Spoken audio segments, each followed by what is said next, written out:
Scotch, you would think with its hundreds of years of history, you would think with its huge variation, its deep stocks, its global distribution, everything, that it's the daddy of the malt world. You would think that it's still on top, or at least it should be. Well, tonight we're going to spend a little time, not for science, but for fun, trying to explore if that could be still the case. It's the last vPub before the summer break, and I've invited some friends along to hang out and enjoy it with. I'll see you in a wee minute.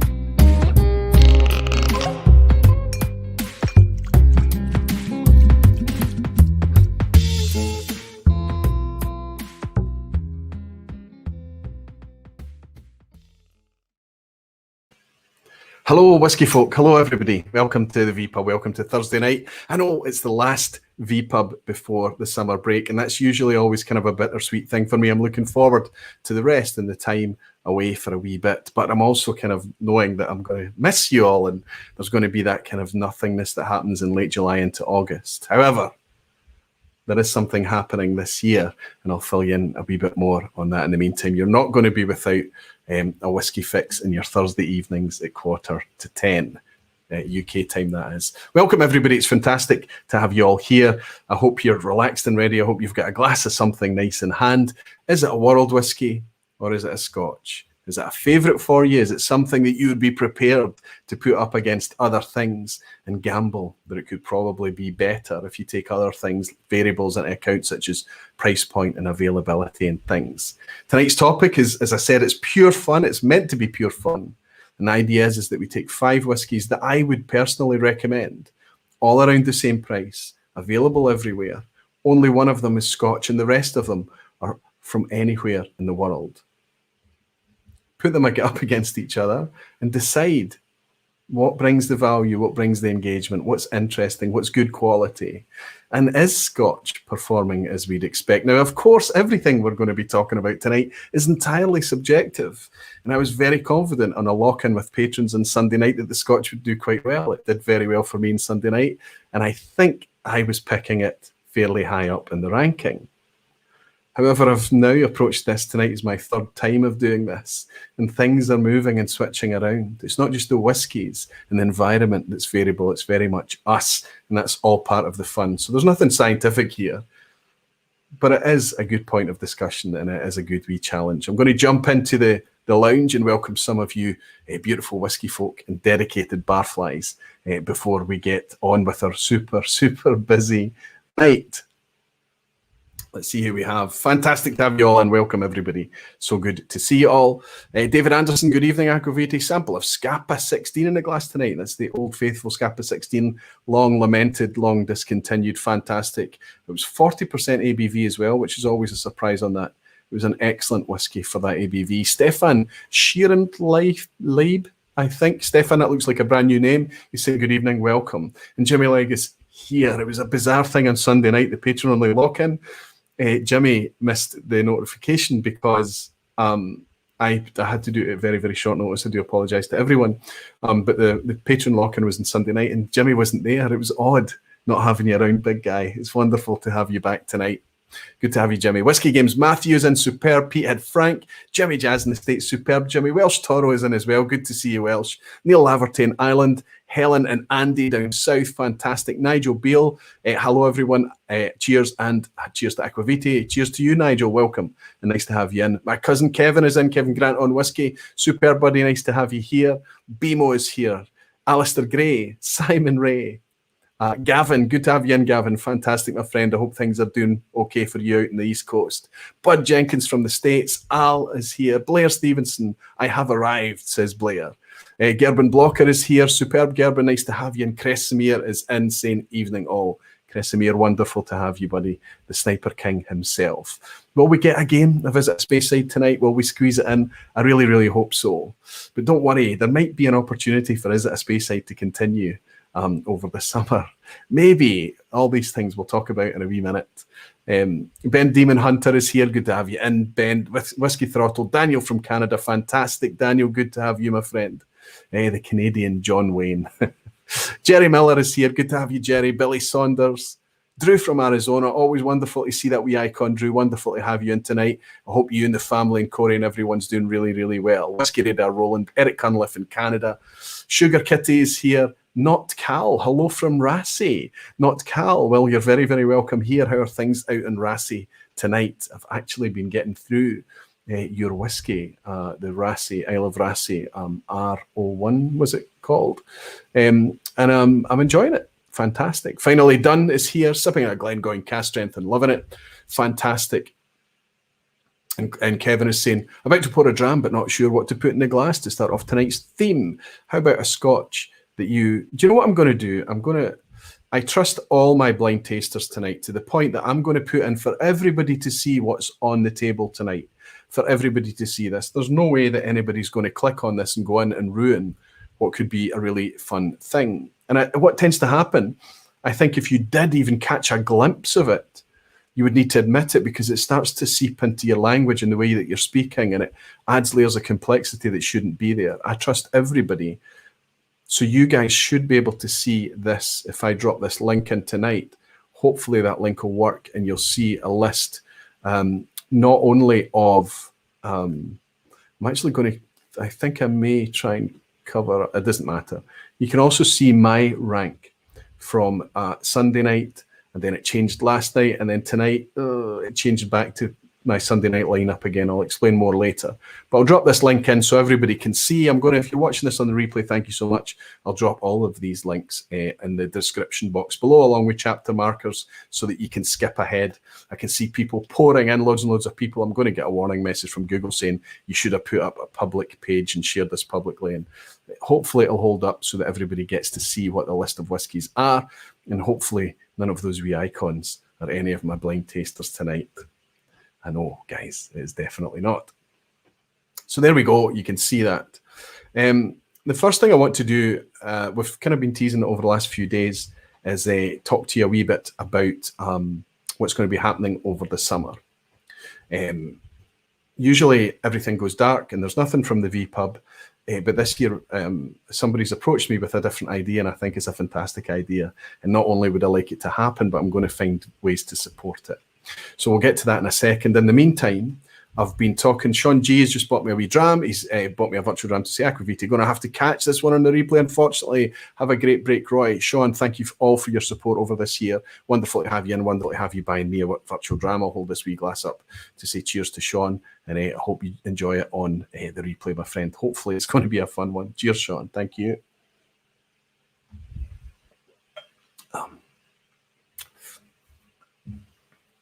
My number two is an interesting one, let's say.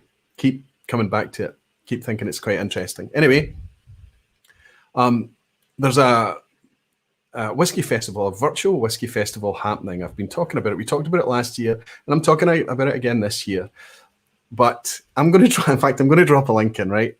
Because the value here, there's whiskey tastings in this virtual festival from £15 through to, well, I found one there that I was really tempted about, but it was £250. But it's pre-1980 Scotch whiskey. The stuff that's in there is amazing.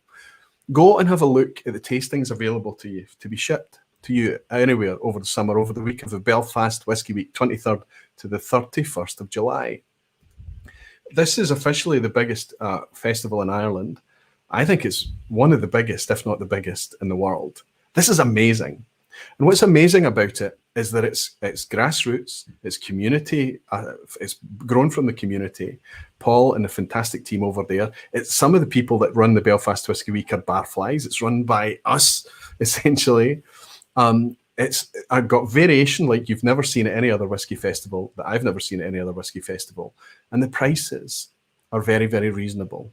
It's fantastic if you find yourself with time. I know there's lots of offerings out there. There's lots of virtual tastings going on from clubs and events and festivals and retailers and producers. It's lots to choose from. But just have a look at that link I've dropped in and have a look at those tastings when you have time. I'm going to drop it in the description box as well. And if you're not tempted, there must be something odd, because it's an amazing spread.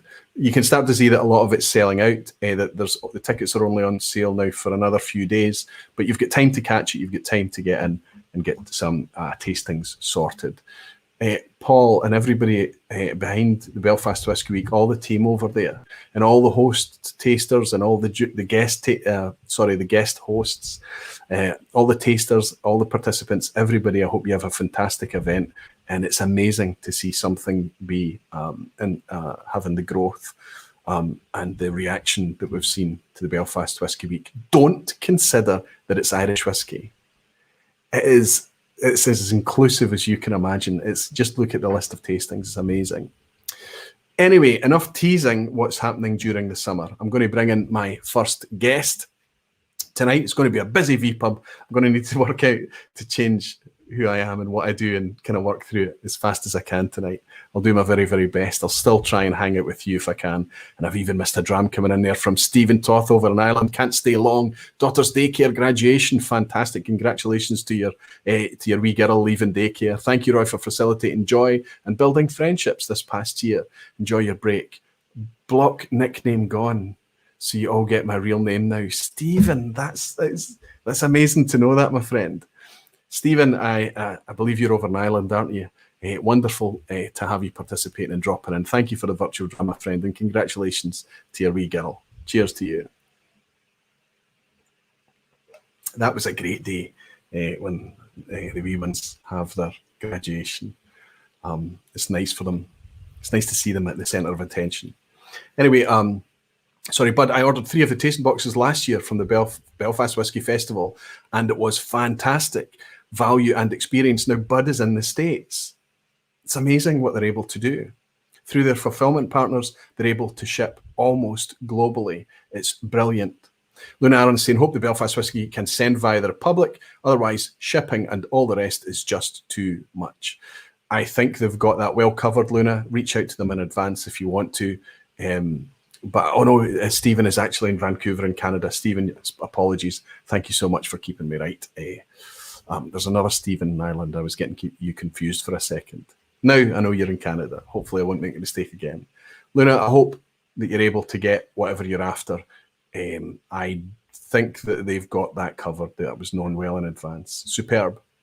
Anyway, yes, usually it goes dark in the summertime, but not this year. In fact, there's going to be a wee ray of sunshine. Hold your, give me a thumbs up if you're ready to come in. And I'm going to welcome in Sheila from Whisky Central. Oops, let me grab that and that. Sheila, how are you doing? I'm doing so good. My heart is beating a little too fast right now, but well, I know why, because you've stepped up. I mean, that was a wonderful thing to receive. In fact, I'll let you tell us about it. Tell us what's going to happen. Why are the lights in the vPub not going to go dim this summertime? Okay, so a couple weeks ago, you said you were going on break, and all of a sudden, my heart hurt a little bit, and I was like, what am I going to do with my barflies and Roy? I'm not going to be, with the community for the next, 4 to 6 weeks, whatever it is. And so I thought maybe I could do a summer vPub on my channel and just kind of keep the ball rolling a little bit. And then when you get back, I'll hand the torch over again. But that was kind of the plan. And you were so kind to say yes, and not only say yes, but help me with a bunch of cool graphics. So, well, I think it's a perfect idea. I think it's a brilliant idea. That idea that there's going to be something that's continued and going and things. When you sent the message along, and it just instantly struck a chord, and I thought, that's perfect.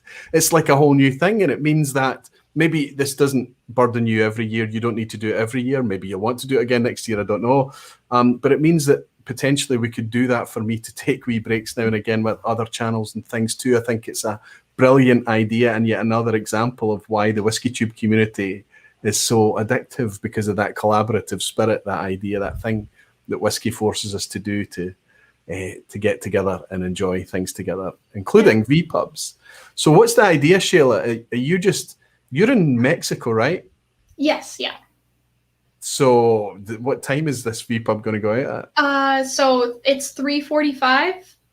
3:45 is when it starts. So Central time. yes, yeah. And that just happens. Sorry, same time that you go live.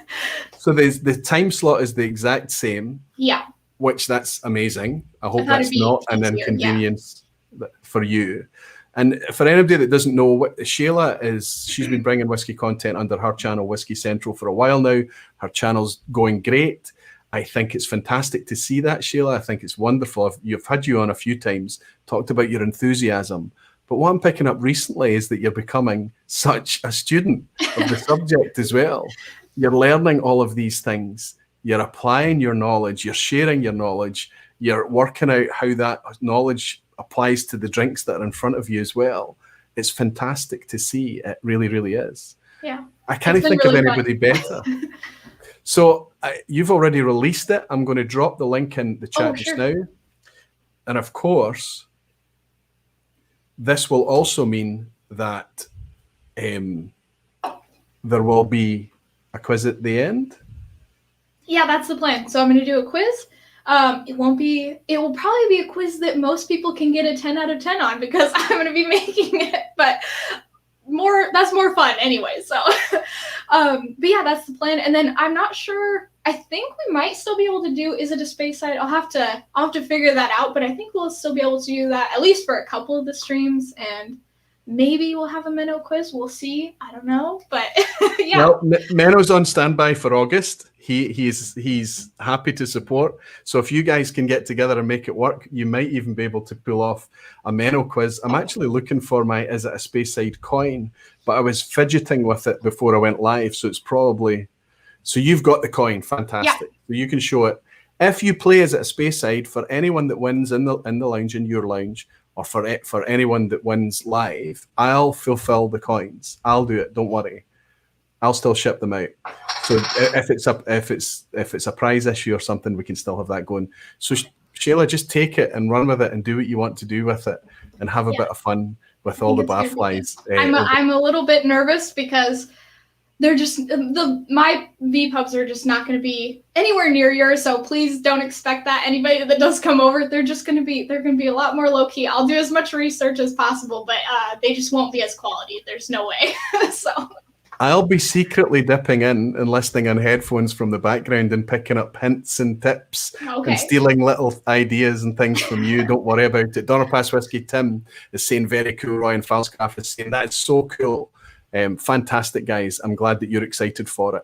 I'm so excited. And Al is saying Ralphie is in the house. Is Ralphie in tonight? Has he made his presence known? Is he chatting? There he is, Ralphie.com. Ralphie is in. Good to have you here, buddy. Hello, you maltsters. Locked up the Bothy tonight to visit the vPub for a pint and a dram of Canadian whiskey, Pike Creek. Ralphie, I'll raise a wee glass, my friend. It's wonderful to have you in, hanging out with other barflies in the vPub. We always feel an elated sense of ceremony and things when Ralphie's around. It's not often he breaks cover, but it's wonderful to see when he does. Shayla, I'm going to raise this wee glass to you and to Ralphie and say thank you so much for stepping up. Thank you for having the courage to do this. If there's anything that you need to make it happen over the next few weeks, just reach out to me or any of the other barflies, and I know that we'll be ready to help. The link's in there for, I think I dropped the link and I'll do it again, for anybody to drop a wee sub to Shayla's channel. To go and hit a like right now on that wee link. Just to give her the confidence that people are ready for it and ready to support her. Shayla, sorry, just real quick. If anybody has any other vPub ideas, I do have like 4 or 5 so far, but if anybody wants to toss one in, they can send me an Instagram message or an email. So, well, you've started off with a good one, a strong one, I think. That idea of blended malt versus single malt and what they've both got to offer in their own individual categories, I think is a good one to start with. And it's quite easy to get examples to sip along with. I look forward to seeing what you do with it, Shayla. Wonderful to have you around. Hang around in the background, won't you? For sure. Thank you, Shayla. Thanks, cheers Roy. to you. Fun Good luck. I know that you're going to have a lot of fun hanging out with Shayla over the summer. And it means that I've got something to watch on a quiet evening as well. Hopefully, as I'm feeling the regenerative powers of the sun as well. Somebody else has bought me a wee dram. Jerry Miller, thank you so much. Roy, Ralphie, and Shayla, my life is complete. Thank you, Jerry. Thank you very much for your virtual drama friend. Cheers to you. I'm actually really pleased not only to see Ralphie in, but to see him in the lounge as well, chatting and hanging out with the other barflies. Fantastic, buddy. Good to have you here. I know I've got something outstanding with you, and it will be done before I leave to go away on my break, Ralph. Don't worry about it. Jimmy, like I saying, I've been on a few Shayla live streams, and she is a lot of fun. This is going to be great. That's wonderful, Jimmy. It's so good to hear. Gav O'Connor saying, anyone else getting the random pauses on Aquavite stream, similar to Sunday's Wi-Fi issues? I'm so sorry. Am I pausing to anybody that's in the background? Give me a thumbs up if it sounds and reads okay to you. It might be a broadcast issue. That would be a shame if you're suffering a wee bit there. I hope it's okay, Gav. I hope it clears up for you, my friend. Lee J. Brown is saying, good evening, Roy. Good evening to you, Lee J. Nice to have you in. Let's get started on this lofty subject of Scotch versus the world. Maybe some people are thinking that it's been inspired by the recent football.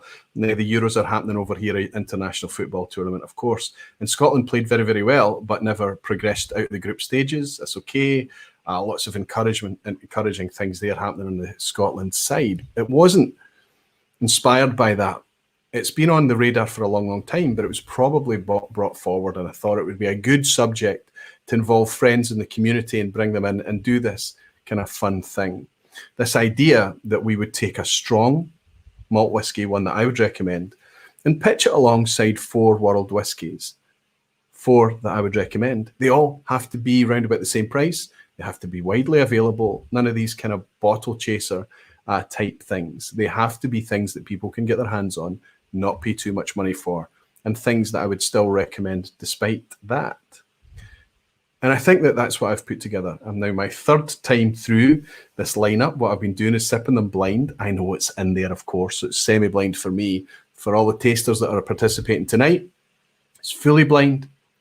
They're going to come on and they're going to rank from their favourite to their least favourite without knowing what's in the glass. Then I'll tell them what the whiskies are. They just have to try and match them up if they want. It's a semi-blind thing. This is not a blind challenge. It's the whiskies that's on test tonight.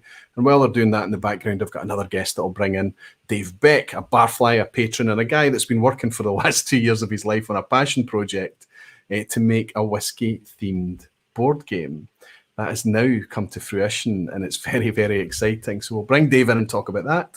Then we'll bring our tasters back in again, see how they got on with the semi-blind, and have a bit of a kind of summary on anything that surprised them, anything that stood out because it was particularly enjoyable, or because it was particularly boring, or something that they just didn't connect with or enjoy. That's the plan. Should be okay. The whiskies on tests, not the tasters. Elsewhere is saying, Danish dram for us to start. Superb. Astounding rye. Superb, Helen. I hope that you're enjoying it. And whiskey influencer Tim in New York is saying, spoiler alert, the Scotch whiskey wins. Tim, that's a good segue in for me to talking about something. I'm biased.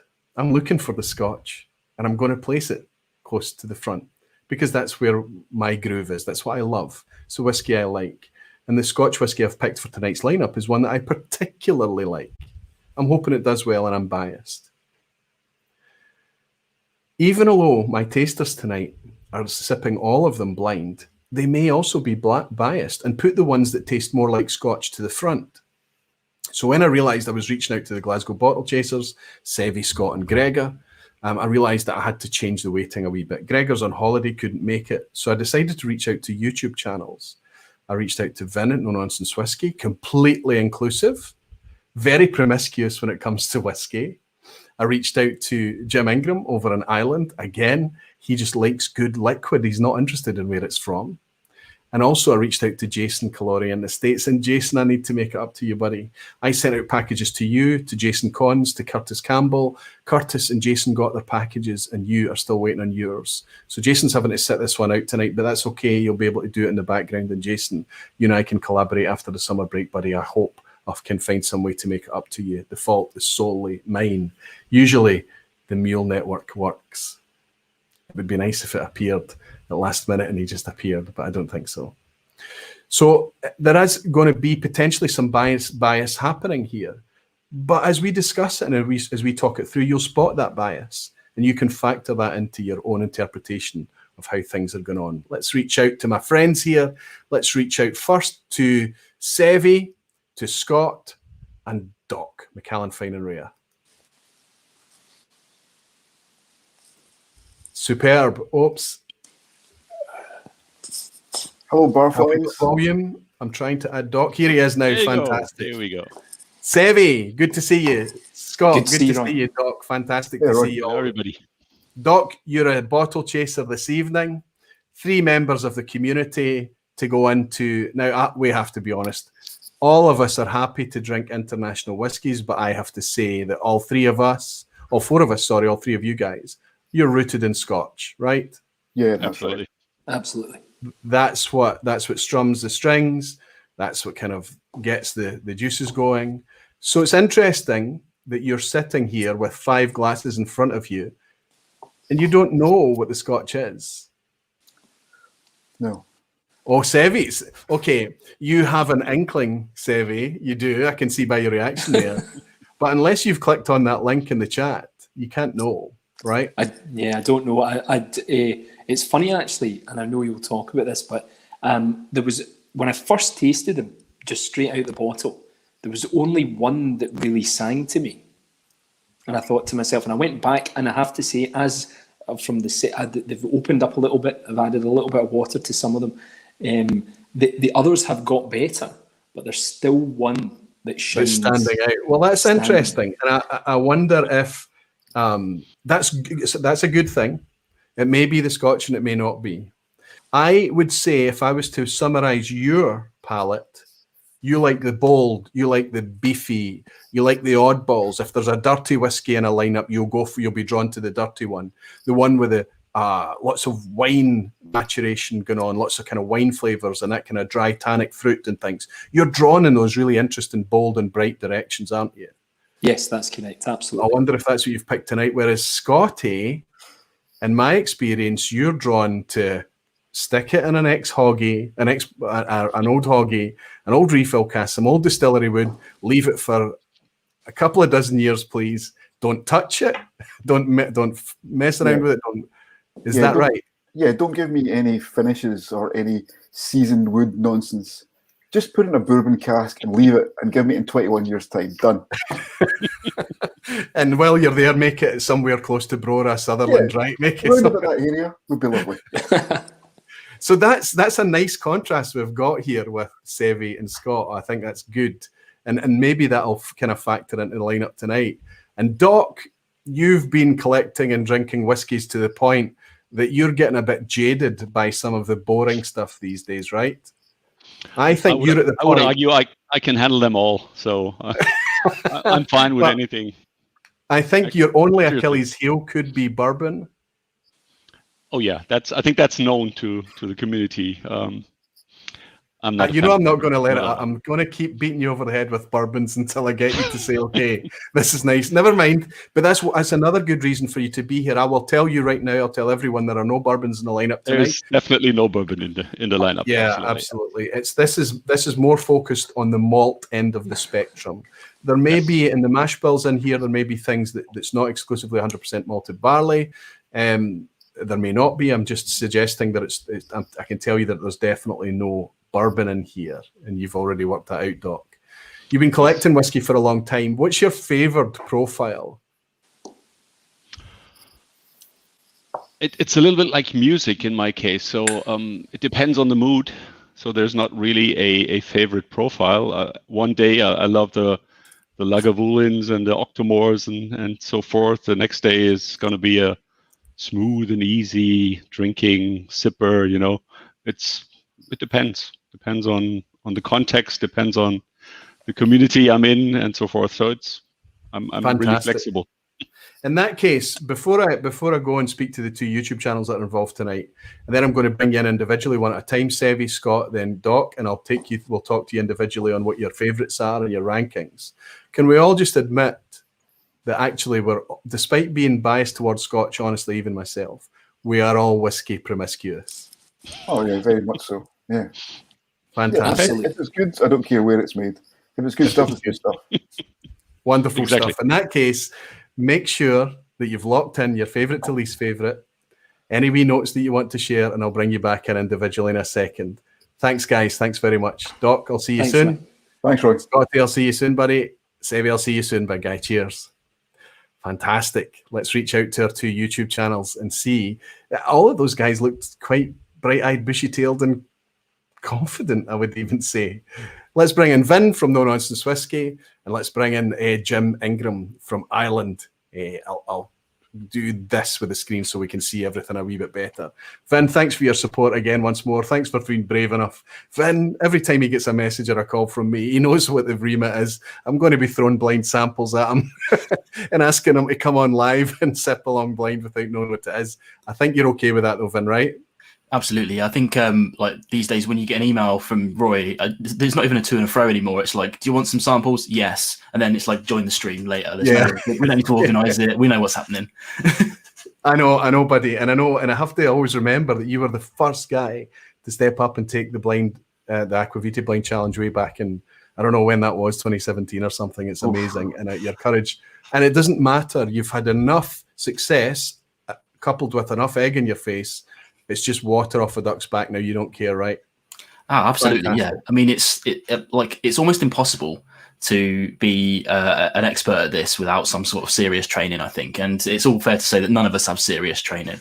So, you make a guess, you get it wrong sometimes, you get it right sometimes. Be gracious in victory and humble in defeat, right? That's what you say. Absolutely, gracious in victory and humble in defeat. Absolutely, that's exactly it. Likewise, Jim Ingram as well at Whiskey Novice. Vin's absolutely right. This kind of thing should encourage other people to not feel like they need to know what distillery they're sipping from, what cask type it is, what age it is.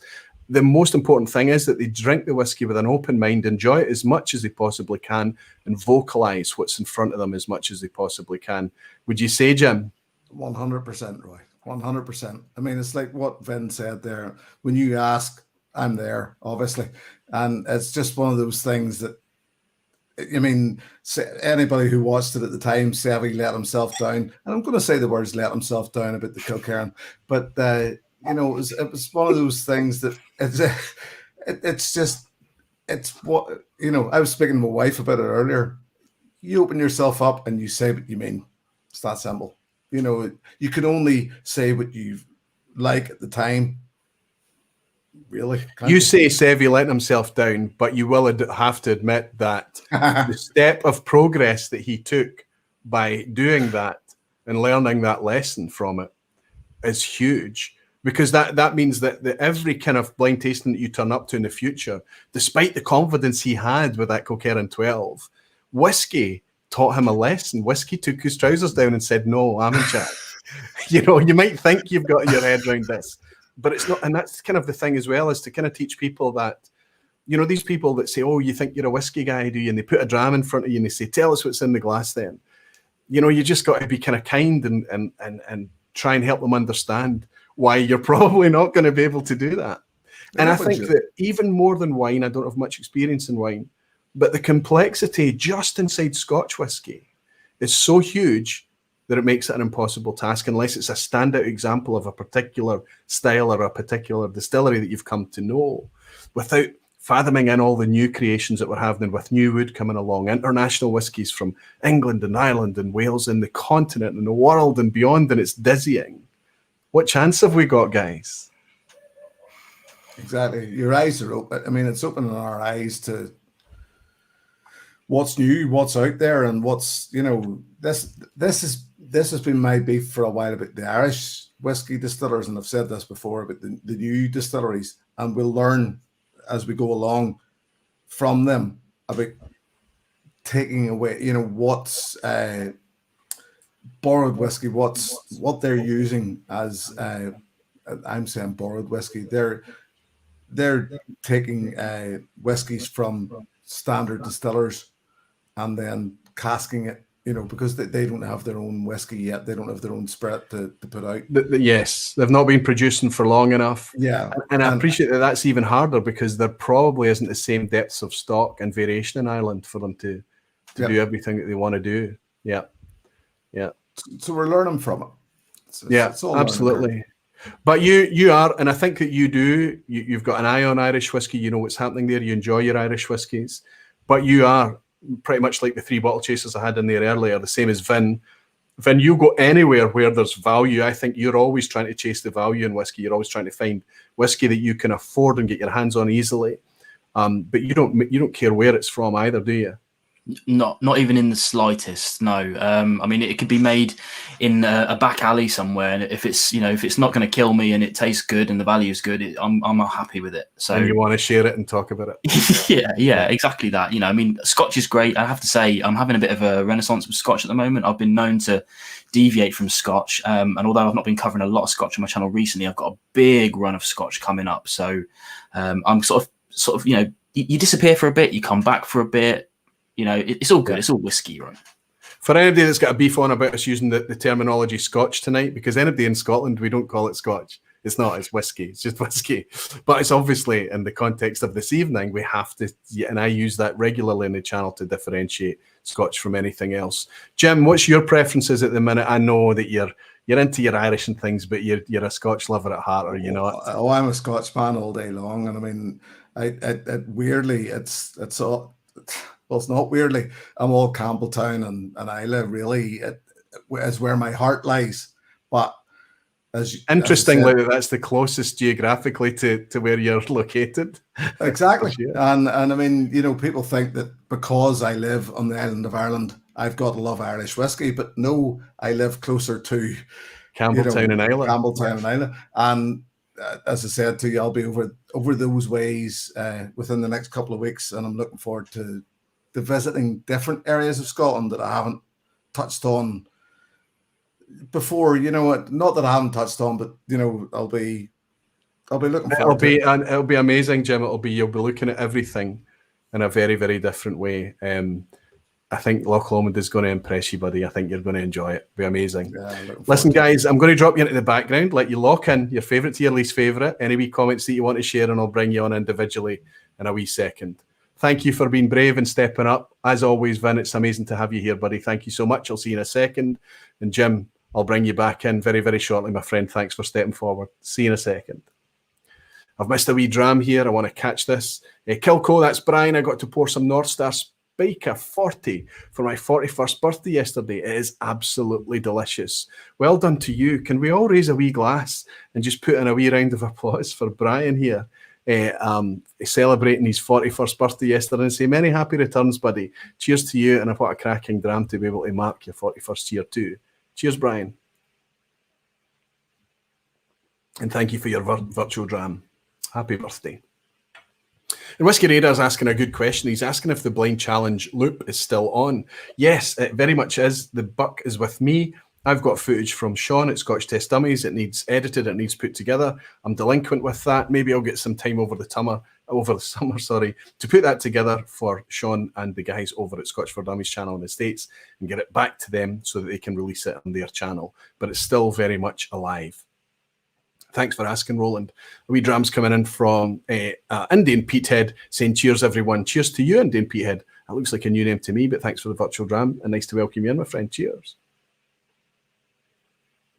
And David Hong, hello from New York City in a virtual dram. David, hello right back at you.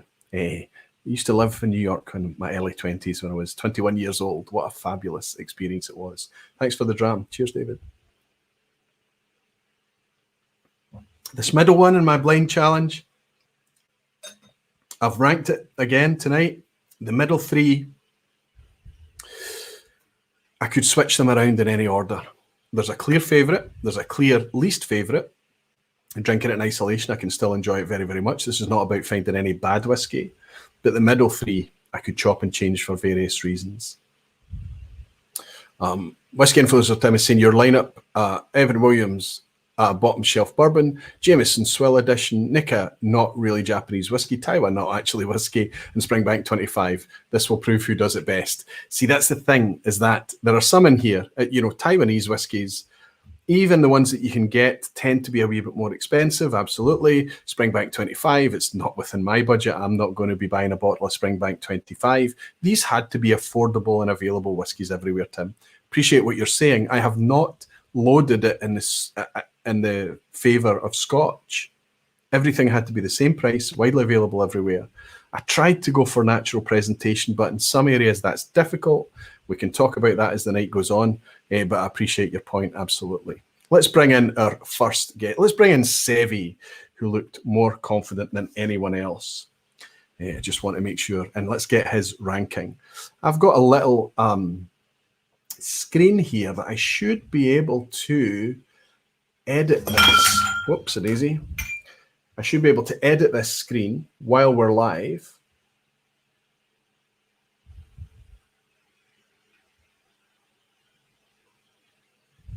Let's do that. Bring it up here, and I can take Seve's ranking and give you a wee visual display as well. Let's see if we can do that. Share screen. Good to go. We can probably zoom in a wee bit there, can we, to make that a bit bigger?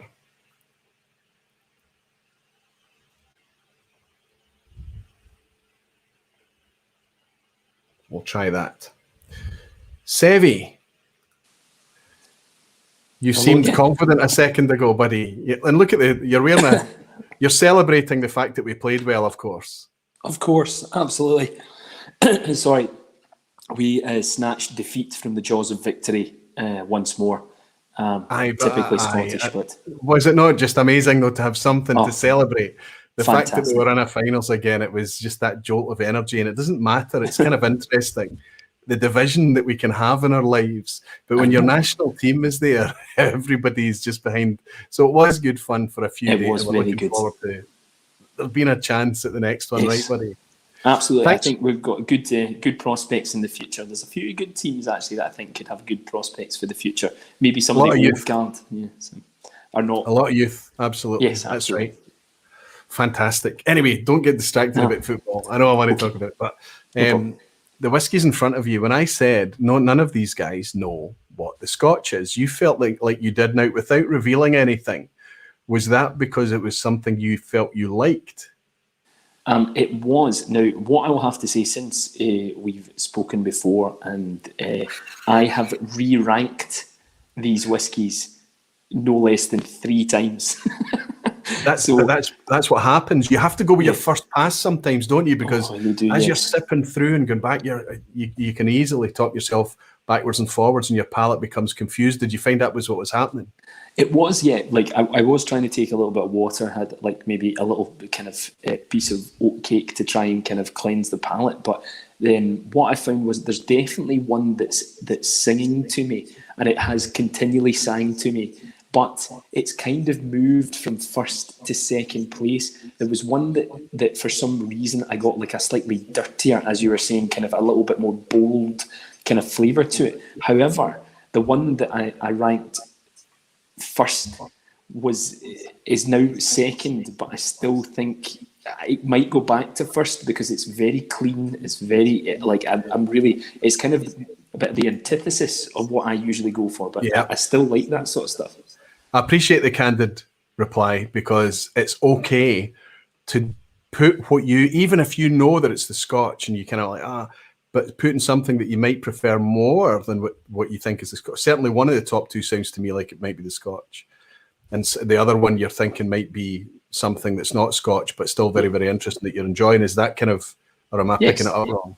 No, that is right. And what I would say is, like, when I opened these like an hour or so before the stream, I tasted them all, and there was only 1 out of the 5 that I thought I'm going to enjoy here. But so I had a number 1 and then 4/5, if that makes any sense. I understand. Yeah. At the same time, it's weird. The ones at the bottom have started to grow on me, but there is still one that is go with your gut. You have to go with your gut. You have to go, oh no. And it's quite interesting. You're on first this time, so you're going to have to just commit and see what that is. And maybe the guys in the background, maybe I should have just got everybody to hold up a piece of paper, but they know the drill by now, and they've got it committed, and they're going to stick with it. And I don't think we're going to start leading each other. I hope that that's not the case anyway. Seve, I'm going to try and bring in this wee screen here, and the hope you're at the top here. All right. So all I'm going to do is try my very, very best to put the colours where you rank them. Okay. Tell me, Seve, what is your number 5 dram tonight? So my least favourite. Yes.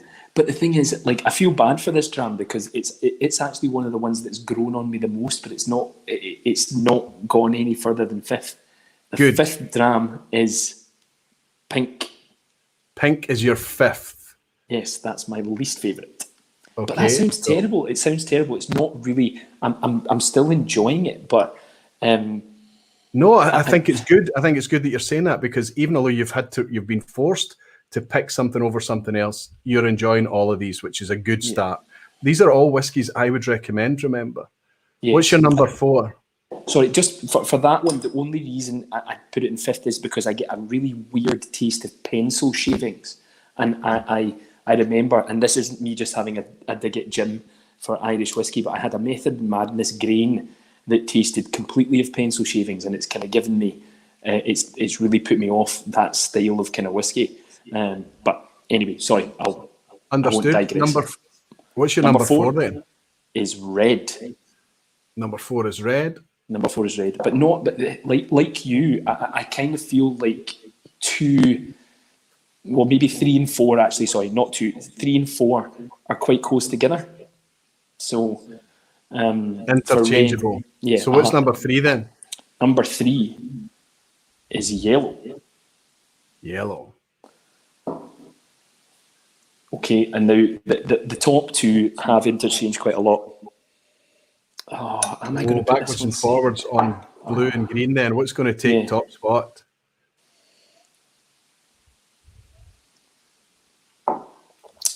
Top spot's got to be blue.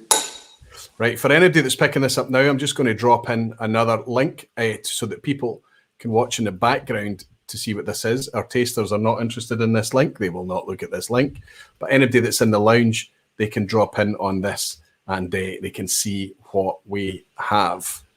You can download this so you can have it separate, and you're not part of the public. You're not part of the crowd that's watching it. I've dropped in the link again so everybody can see what Seve is sipping here. So top spot has gone to blue. It was green for quite a considerable time, but it's gone to blue. But I've got a feeling that blue isn't the Scotch. Well, am I allowed to say what I think is the Scotch, or do you not want me to say in case it... You can go right ahead and say which one you think. I think that the green's the Scotch, but which is why it's kind of... But I don't know why, but the blue has recently kind of bypassed the green for some reason. But I'm trying to keep my poker face on. Can you tell me what when you talked about one singing to you, which one was it? It's the green. In fact, Roy, can you change that? Put green up at number 1. Sorry, change it. Green's up. You've just had another sip and you want to change. I want to change it. Even if I'd got you to sip these from Monday onwards, you'd have still been changing it at the last minute, buddy. I know you better. Sorry. The thing is, green is great. The green was the one that stood out to me right from the start. The blue, I don't know why, but it's kind of masqueraded up at second, first. But no, green really sang to me right from the word go. Buddy, that's fantastic, because even when you're talking about being confused and flipping, that tells more than just a simple ranking from first to last would. So absolutely, buddy, thank you so much. No problem. I'll take that away. I'll bring you back in again for a semi-blind review, buddy. Enjoy the drums in the background. See you in a second. See you soon. Bye. Seve, superb. Scott up next. Let's see what Scott thought about that. Let's see if I expect there to be some deviation, if I know your palates, but... Well, this is quite... Not much deviation, actually. Oh! Very, very close, which is very interesting. I'm just sitting in the background watching Seve, and I'm grinning. I was looking at my own choices, thinking, hold on a second, what's going on? So, yeah... were you tempted to change your line? No, I wasn't. When Seve was talking, I went back to him again, but you kind of reinforced what I'd thought before. So my least favourite dram was also pink. Interesting. Okay. I just found it a little bit... I could maybe take a punt what it is. I've no idea, but it would be a long shot. But yeah, it just... Something about it just didn't quite... It's peaty, but it's not quite peaty enough, if you know what I mean. In my second last, I had yellow. Yellow. I had yellow in there. it's funny because at first yellow was a strange one. When I first tasted yellow, I was convinced it was a bourbon, but that's not what it is, obviously. But that's Okay. there. So my middle one is red. So I've just transposed with Seve. Wow. Yeah. Red's in there. Similar. I Very really similar. enjoyed red. When I first tried red, it was kind of my number one, and it kind of dropped down a little bit. And for my top two, I'm exactly the same as Seve. Blue's second, green's first. Superb. And like Seve, those two change around. I think I might even know what blue is, but we'll leave that till later on. Wow. Wow. No, tell us, what do you think blue is? Right, so I've had several bottles of this. Well, I tell you what. Hmm? Do you think it's Scotch blue? No, it's not Scotch. Okay. What do you think it is? Maybe I shouldn't say until the others I've had there. Drop Okay. it in the chat. They're not looking at the chat. Drop it in. Oh, just yeah, okay. Okay, I'll do that. Fantastic. So there's only one slight difference there. That's the red and yellow are switched backwards and forwards, and I'm sure that you probably agree with Seve and myself that probably on a different night you would be switching these. These could be arranged. Yeah, they're very close. I mean, that's the thing. Was it easy for you to pick the green? So for a while, I needed a drop of water and a little bit of time with the green, but it kind of gradually kind of rose up the ranks. It was never far down, but it just kind of just made itself known, if you know what I mean, just with a bit of time. So there was a wee bit of heat and spice in it with a wee bit of water, just a little bit, just one drop of water, just one drop in my glass there. Okay. And I left it for 10 minutes and just kind of mellowed out a little bit, and it was perfect. Okay. Yeah. So are there any that you don't enjoy or any that you particularly enjoy? No, I quite enjoyed them all. I think, although, Seve would say he felt bad for pink, I kind of get where he's coming from. It just needs that oomph. It needs a wee bit of a lift to kind of push it over the top. It's not a bad dram by any stretch. I would happily drink a few drams of that easy. So no, I thought all five were very enjoyable. Fantastic. Scotty, enjoy. I'll bring you back in and let you know what you're drinking in a second. Thank you so much. Cheers, bud. Let's bring in Doc from Germany. It's interesting that I think our foreigner here, one of our foreigners here, is probably one of the most partisan to Scotch, I would say. But nevertheless, you've been sipping these blind the same as everyone else. Yes, I did. Do you feel that there's anything here that's particularly enjoyable or particularly not so enjoyable? Or do you? It would not be me talking to the doc if there wasn't a strong opinion involved. Share it. Come on. It was an interesting experience, to be honest. You remember that I contacted you and talked about the yellow, and yes. I think even though I only had, I mean, if I'm correct, I have no idea, but my idea is that I had the stronger brother of this guy. Yep. Might be totally wrong. And this is the 40% edition of it, but I like it most, funny enough. So starting with favorite, it's yellow. Your favorite is yellow? Yes. Wow. Because and I'm trying to keep my poker face going here, because when you contacted me, you said, oh, and you had an ugly emoji saying yellow is a bit flat. And I didn't want to react. I'm not going to react to this. Did I? No. Then something was wrong. Or you said it's coming across as 40% or something. Or I read your comment as being okay. I think you confuse it with what I call the weirdo, the crazy one, one, which was the red one. Okay. The rubbery. So okay, I need to pull up this screen because we're getting a completely different set of feedback here, which is super interesting. And by the way, I've been grinning all the time while listening to the other guys. Yeah, well, it's good. It's good that we do get some variation and talk about these different things, right? Yeah. So your favorite, you're saying, is yellow. Yes, it is. Even though I'm quite convinced for Seve and quite far down for. Yes. Good. So what are we going to put second place for you, Doc, since we've started? Now, let's funny enough, let's move to the last one because this one is the same. It's also okay. pink. It's also the yellow. No, it's pink. It's pink. It's pink. Okay, And the I same tell as you the other why. guys. I can tell you why. I mean, obviously there's a smokiness in there. There's a wood spiciness. It's in the beginning it was Ardmore-like to me, but I don't think it is an Ardmore. What I actually liked about it, but on the other hand, it was kind of weird again, was the fizzy arrival. Really, really fizzy arrival. Yeah. And what really turned me off in the end was the certain fishiness. Don't know if you can follow me, but I thought there's like the amine kind of component in there, which really turned me off in the end. So I ended up. I think it's also quite low in Got ABV. you. Yeah, It's but there's what? this low ABV, probably also 40%, I would guess. Okay. Oh no, 43. I was guessing 43 for. No, wait. For pink is 40. I would guess. 40, Okay. 43 maybe. So that's interesting. That is interesting. Yeah.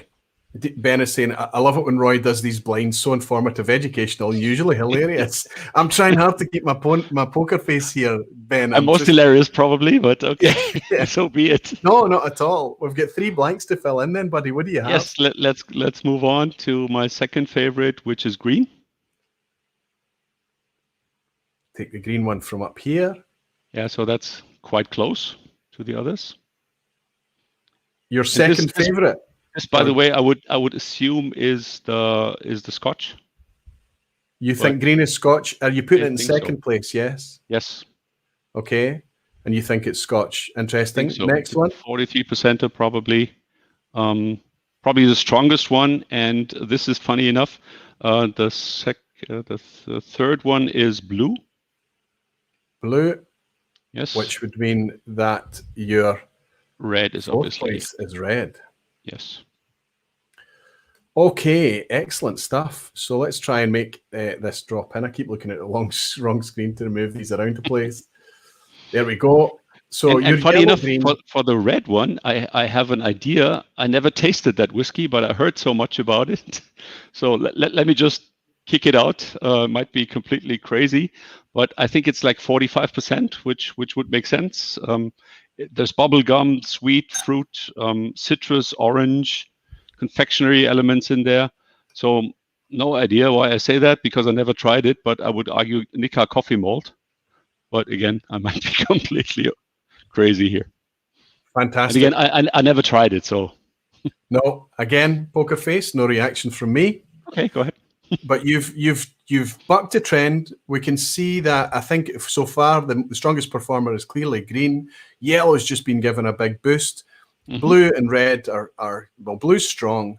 Red's kind of middle of the ground, but there's a clear last place one so far, which is interesting. I think. Yes.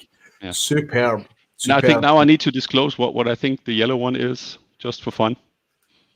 You do have to go ahead, and I'll try and keep my face completely flat. Okay, Redbreast 12 is my guess. Did I blink? Did I give anything away? No micro expression even. And that's exactly the same thing that you sent to me a couple of days ago on text, and I didn't react to it then either. I know. But it's interesting. When you taste something and you feel, oh, I think I recognize this thing, I'm going to go with it. And I think it's good to go. Certainly good to remember what your first pass is. Remember what you're picking up, and just come out and say these things, because nobody's going to laugh at you if you get it wrong. But if you get it right, you can take your shirt off and do a lap of the living room, right? Okay, buddy. Fantastic. It's always amazing to have you in here, buddy. Thank you so much for joining tonight. It's good that your internet's working tonight, and I'll pull you back in when we go semi-blind. Okay, my friend. Cheers. Cheers. Wow, what a change. Okay. Quickly, let's move straight into the YouTube channels. Let's bring Vin in and see if are you in good shape, Vin? Are you ready to commit? I'm ready to commit. Yeah, I'm ready to commit. Did anything that you've heard so far change your ranking, or are you still with your original ranking? So I did change it once, but not after anyone else said anything. Okay. It's different to what everyone else has picked, but slightly similar. You'll see why. But yeah, I've got some reasons as well. But yeah, some very interesting drams here today. Very interesting. Good. Some head scratchers. Good. That's right. And the thing is that these are all, if you have found something here that you particularly like or enjoy, Jimmy Legacy saying, may I play some poker with you? Busted. Don't have the best poker face. And the Alchemist Seve saying, after Doc's Revelation, I thought yellow was the Redbreast low style. There you go. Okay, so let's see what Vin thinks. Buddy, I'm going to pull up this screen. I'm going to be super interested to see how you rank these. Go ahead, buddy. What one? Let's start with your least favourite. Okay, so in both my iterations, the yellow came last. Okay. So Doc gave it a boost, and I'm sending it right back down, I'm afraid. That's okay. Why would you put it in last place? Is it because you didn't like it, or because it was just your least favourite of the lineup? Absolutely, just my least favourite. It's for me. It's I'm going to give a couple of weird tasting notes here, but it's a little rye-like for me. There's some marzipan going on there, and it's a bit thin on the back end. And I'm being negative, but I don't mean to be negative, really. But in comparison to the rest of them, in my opinion, there's better quality here. But I have no idea what it is, of course. So, but yeah, you have to pick something, right? The next one was a weird one for me, because as soon as I smelt this, I thought I got some kind of weird peat going on here. I thought this is going to rank highly for me, but I'm putting the pink one down there, down in fourth place, because it's just got some rubbery notes to it, a bit of kind of burnt rubber, and a bit. It's kind of, again, thin on the back end. Understand.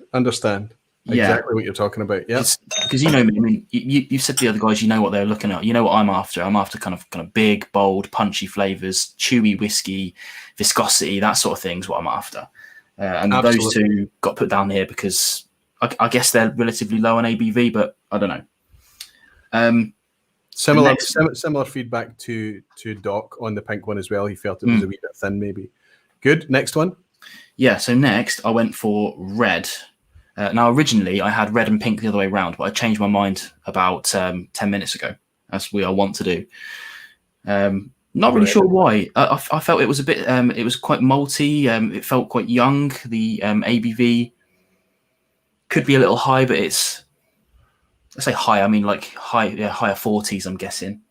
But what's interesting here is that by a process of elimination, we know that blue and green are quite strong. Yeah. That is interesting. What did you put as your second favourite then? My second favourite, green actually, and blue as the most favourite. Good. I think the nose on blue is fantastic, and I'm going to give myself a caveat here and say I think that either the blue or the green could be a Scotch. I'm not going to commit to one or the other, but I believe the Scotch is in those two, which is interesting to me. I just think the blue's got a little bit more punchy, fruity flavours to it, which I'm really enjoying. Really enjoying. It does have a loud nose, the blue one. I would give you that. Yeah, I wouldn't be surprised if you've chucked in the old Tomatin again. Tomatin Legacy again.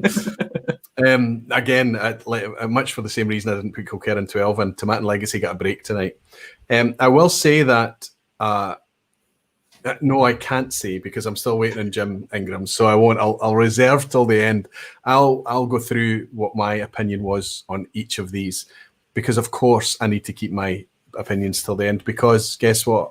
I know what they are. It's semi-blind for me already. In fact, tonight now, this is my third time with them. I know what's and I've memorized the colours. I know what they all are. Buddy, fantastic. I have to say, you didn't break too much from the general theme that's growing there.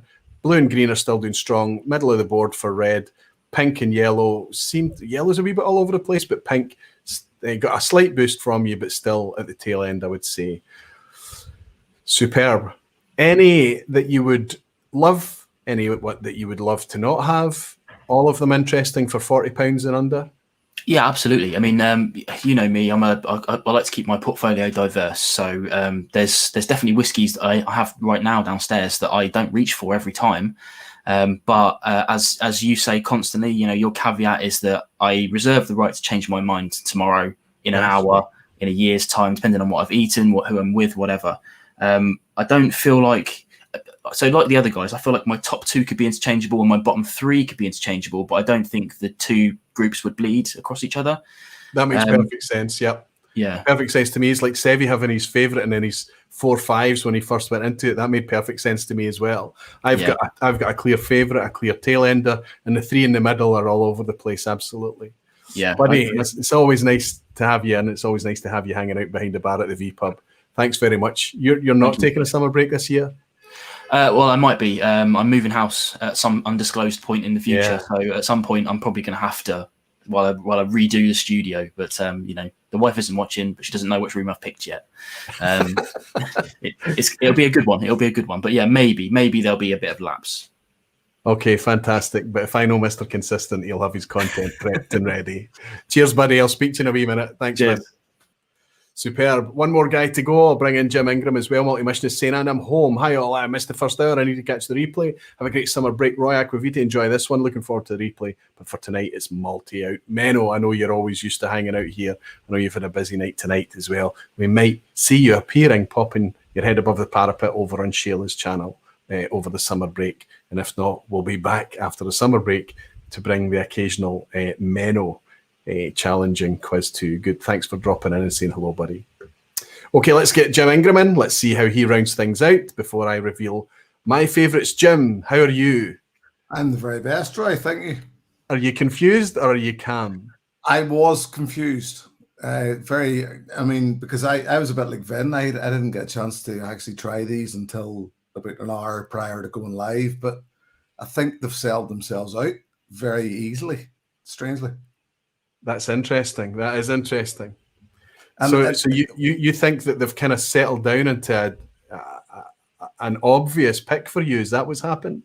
Well, yes, and because I was watching and listening to what everybody else was saying, and it made what I was thinking very clear. I was already thinking what they were thinking, and even those that I agreed with and didn't, it still, I could see what they were saying, and it's made my decisions very easy.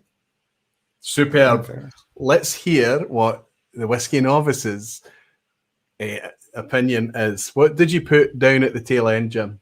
The pink. I think the pink feels to me like it feels like something that's been aged in peat casks. It just feels like something that's been, it's not a peated malt. It just feels, to me, it felt like something that was a bit, it just didn't feel great. Very medicinal, but weirdly medicinal, not the super interesting. I'm giving nothing away at this stage now to say I think I've scored the pink higher than anyone else. Oh. Wonderful stuff. What's next up? Red. Just not great. Dry, sharp, bitter. Just didn't sit with me. Red and second from last, which is kind of consistent again. You're consistent with the rest of them. Next, Jim. Green. Green in the middle. Yeah. That's the lowest showing for green. Me and Seve don't agree again.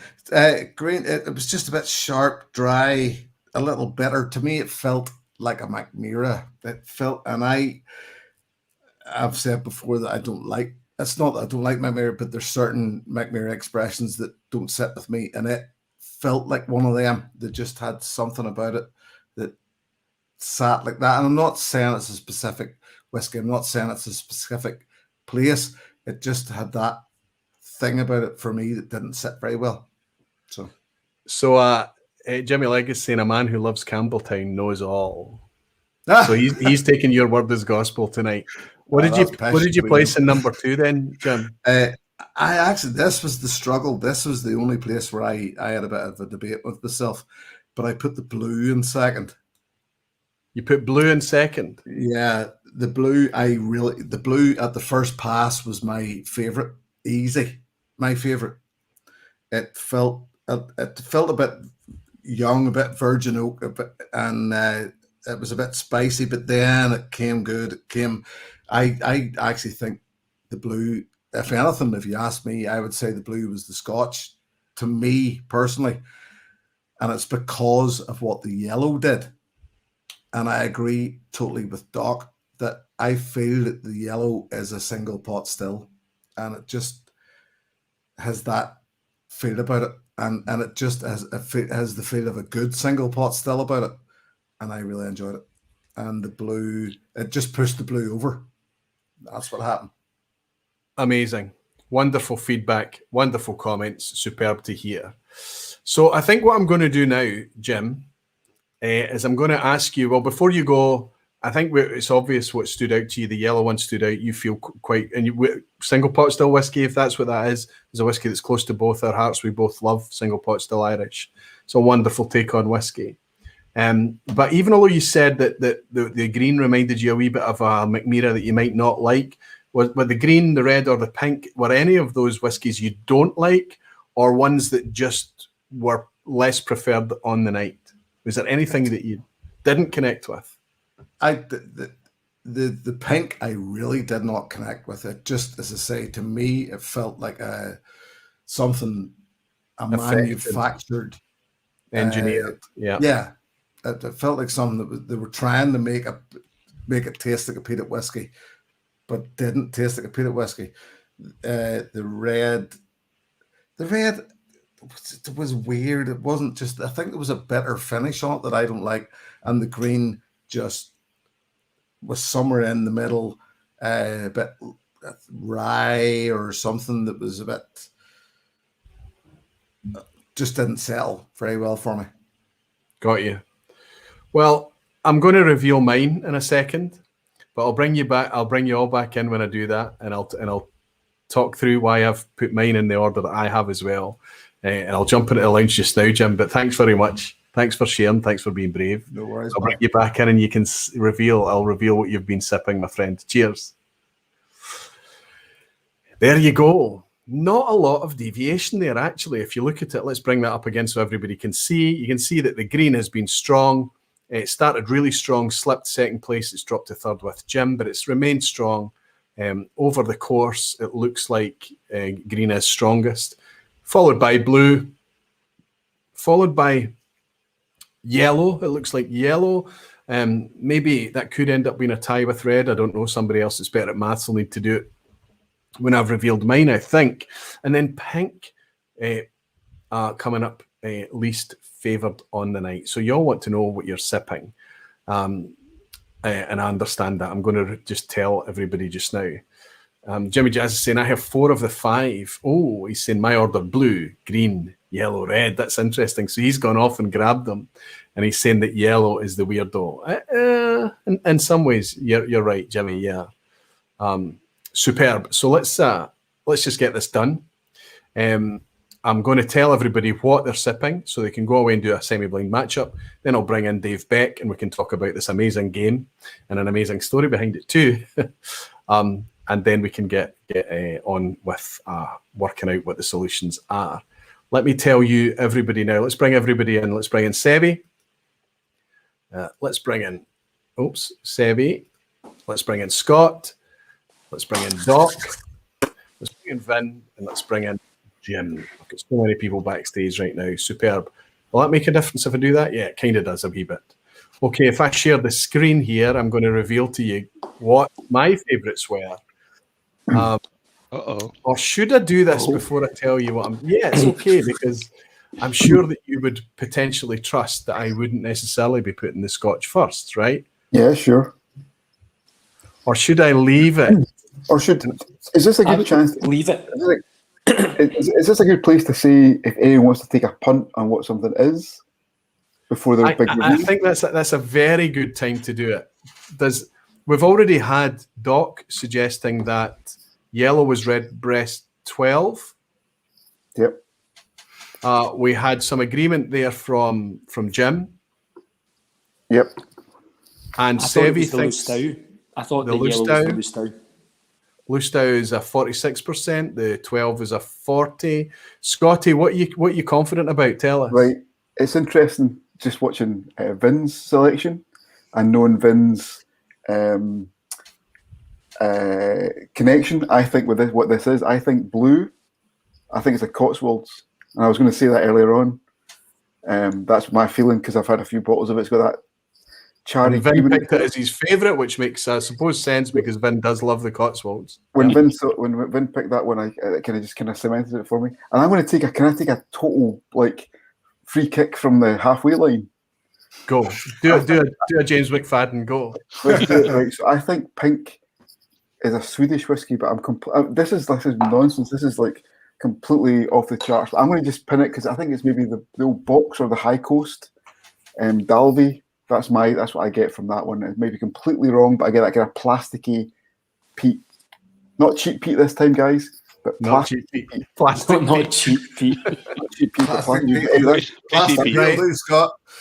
Anybody else want to stick their? Sorry, Scott. Go ahead. Have you got another? No, that's me. That's all I'm taking a punt at. Put hands up for anyone else that's got a guess. Seve. I think Scott has nailed the Cotswolds, man. Like now that I go back to the blue, I don't know whether it is like kind of suggestion or whatever, but I like having had a couple of Cotswolds I think recently. what's a good guide for you is the price of these things. Can you buy Cotswolds single malt whiskey for 40 quid? Jim's nodding. Vin's nodding. Yes. See, this is the thing. I can't Yeah, remember. good.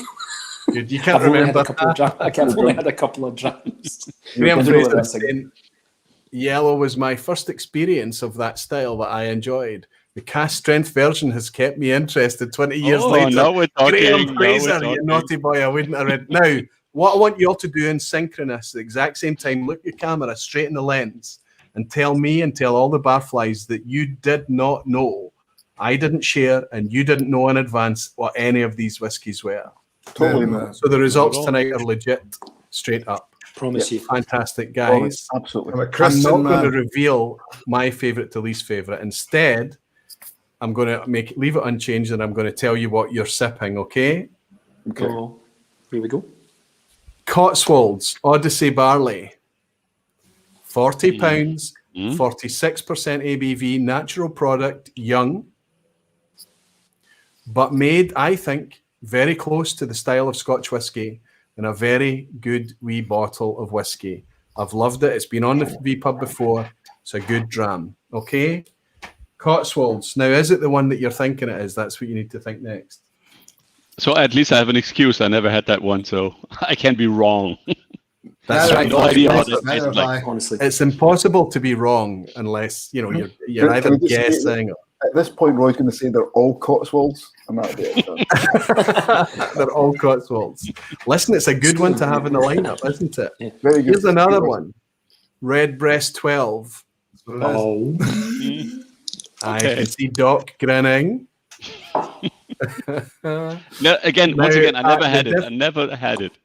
This is the outlier here because we've got Seriously. 40% ABV. And yes, there are other offerings out there in Irish whiskey segment, but the single pot style Irish style, higher than 40% ABV. You've got the green spot at 40, but as soon as you go into the 46% expressions, the price climbs rapidly. Of course, we've got Teeling. There are other offerings out there that could have brought us in under the 40%, but I don't have enough experience of the Teeling yet. This is one that I have been happy to recommend in the past. Redbreast 12, single pot style Irish, 40% ABV, but a lovely, lovely take on a very specific style of whiskey.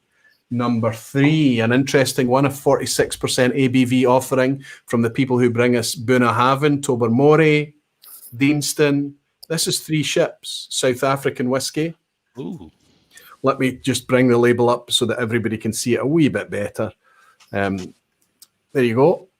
3 Ships. South African single three malt what? whiskey. 3 Ships. 12 years sorry, old. sorry. This is this is a 12-year-old whiskey, 46.3% ABV. Again, from Distill, the same people that own Tobermory, Deanston, and Bunnahabhain. Then we have Paul John.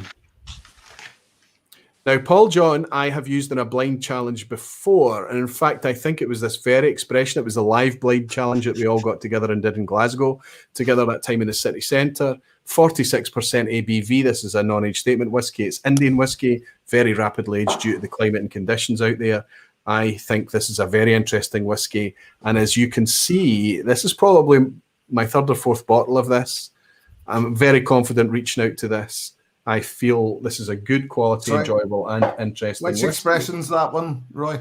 Edited. This is the edited. Edited. So edited is lightly peated. I put in the chat the only one that I was confident on properly to name was the fact that one was a Paul John. And I want to see. I really hope I haven't got it wrong, but I'm fairly certain I've got that one right. All you need to do now to get it over the line, Seve, is match the colour, right? I know. I'm And ready. the Scotch for tonight is Deanston 12. Oh, Now, I could have picked Springbank 10. I could have picked Arran 10. I could have picked Kilkerran 12. I could have picked Glencadam 10. I could have picked umpteen other. I was spoiled for choice when it came to Scotch. It was much harder for me to select the world whiskies. For tonight's lineup, there were alternatives out there. I wasn't starving for choice, don't get me wrong. Gregor Dykeman is saying South African single malt.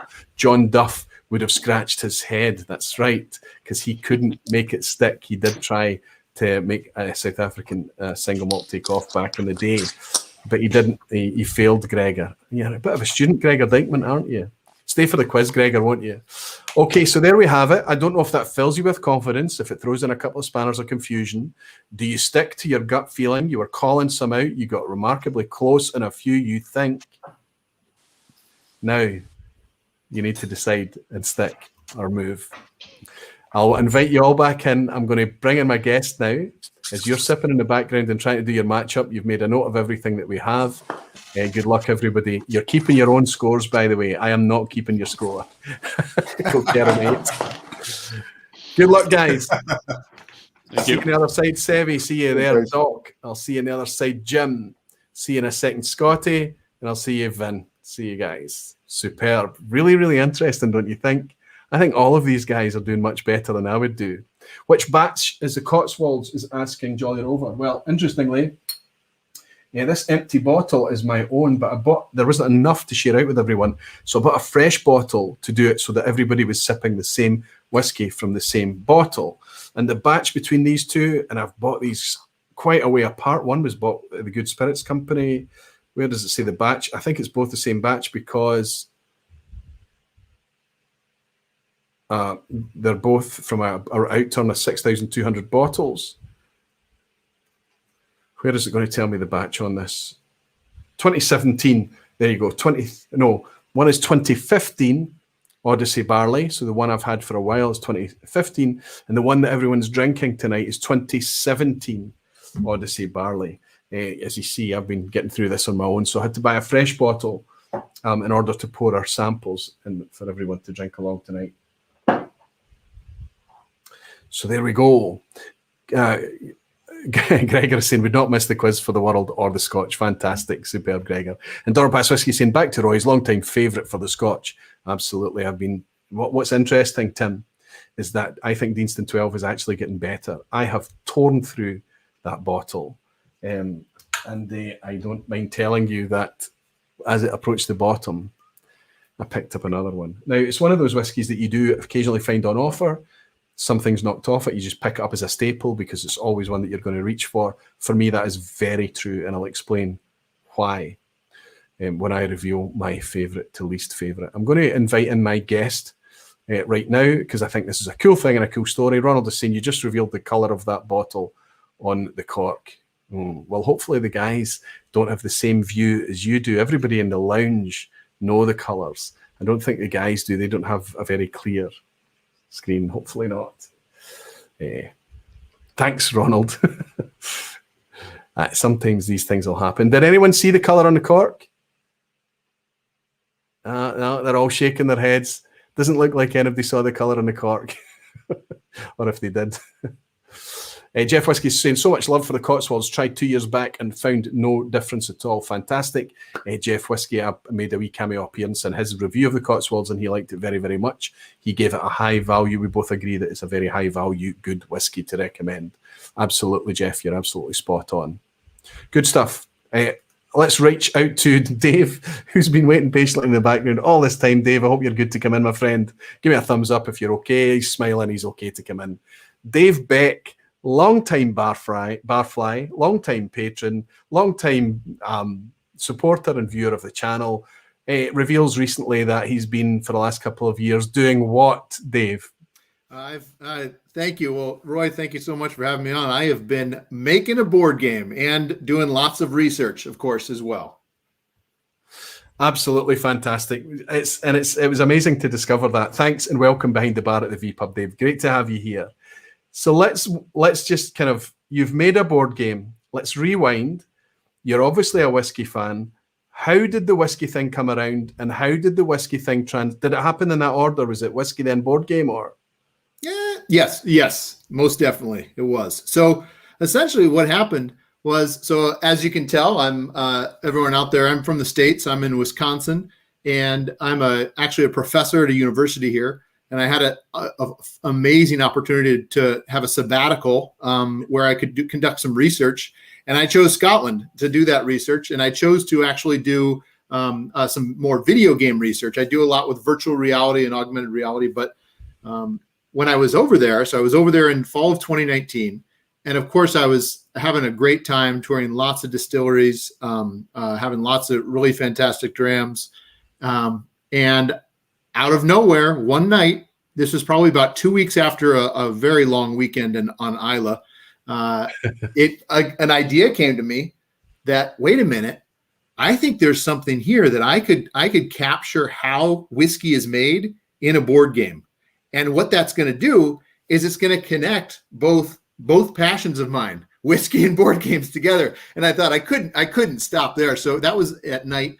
I spent all night jotting notes down. And in the morning, I had a game that I had created out of my mind and that I started writing down on paper and cards called Distilled, all about distilling whiskey. And now it's turned into other spirits too.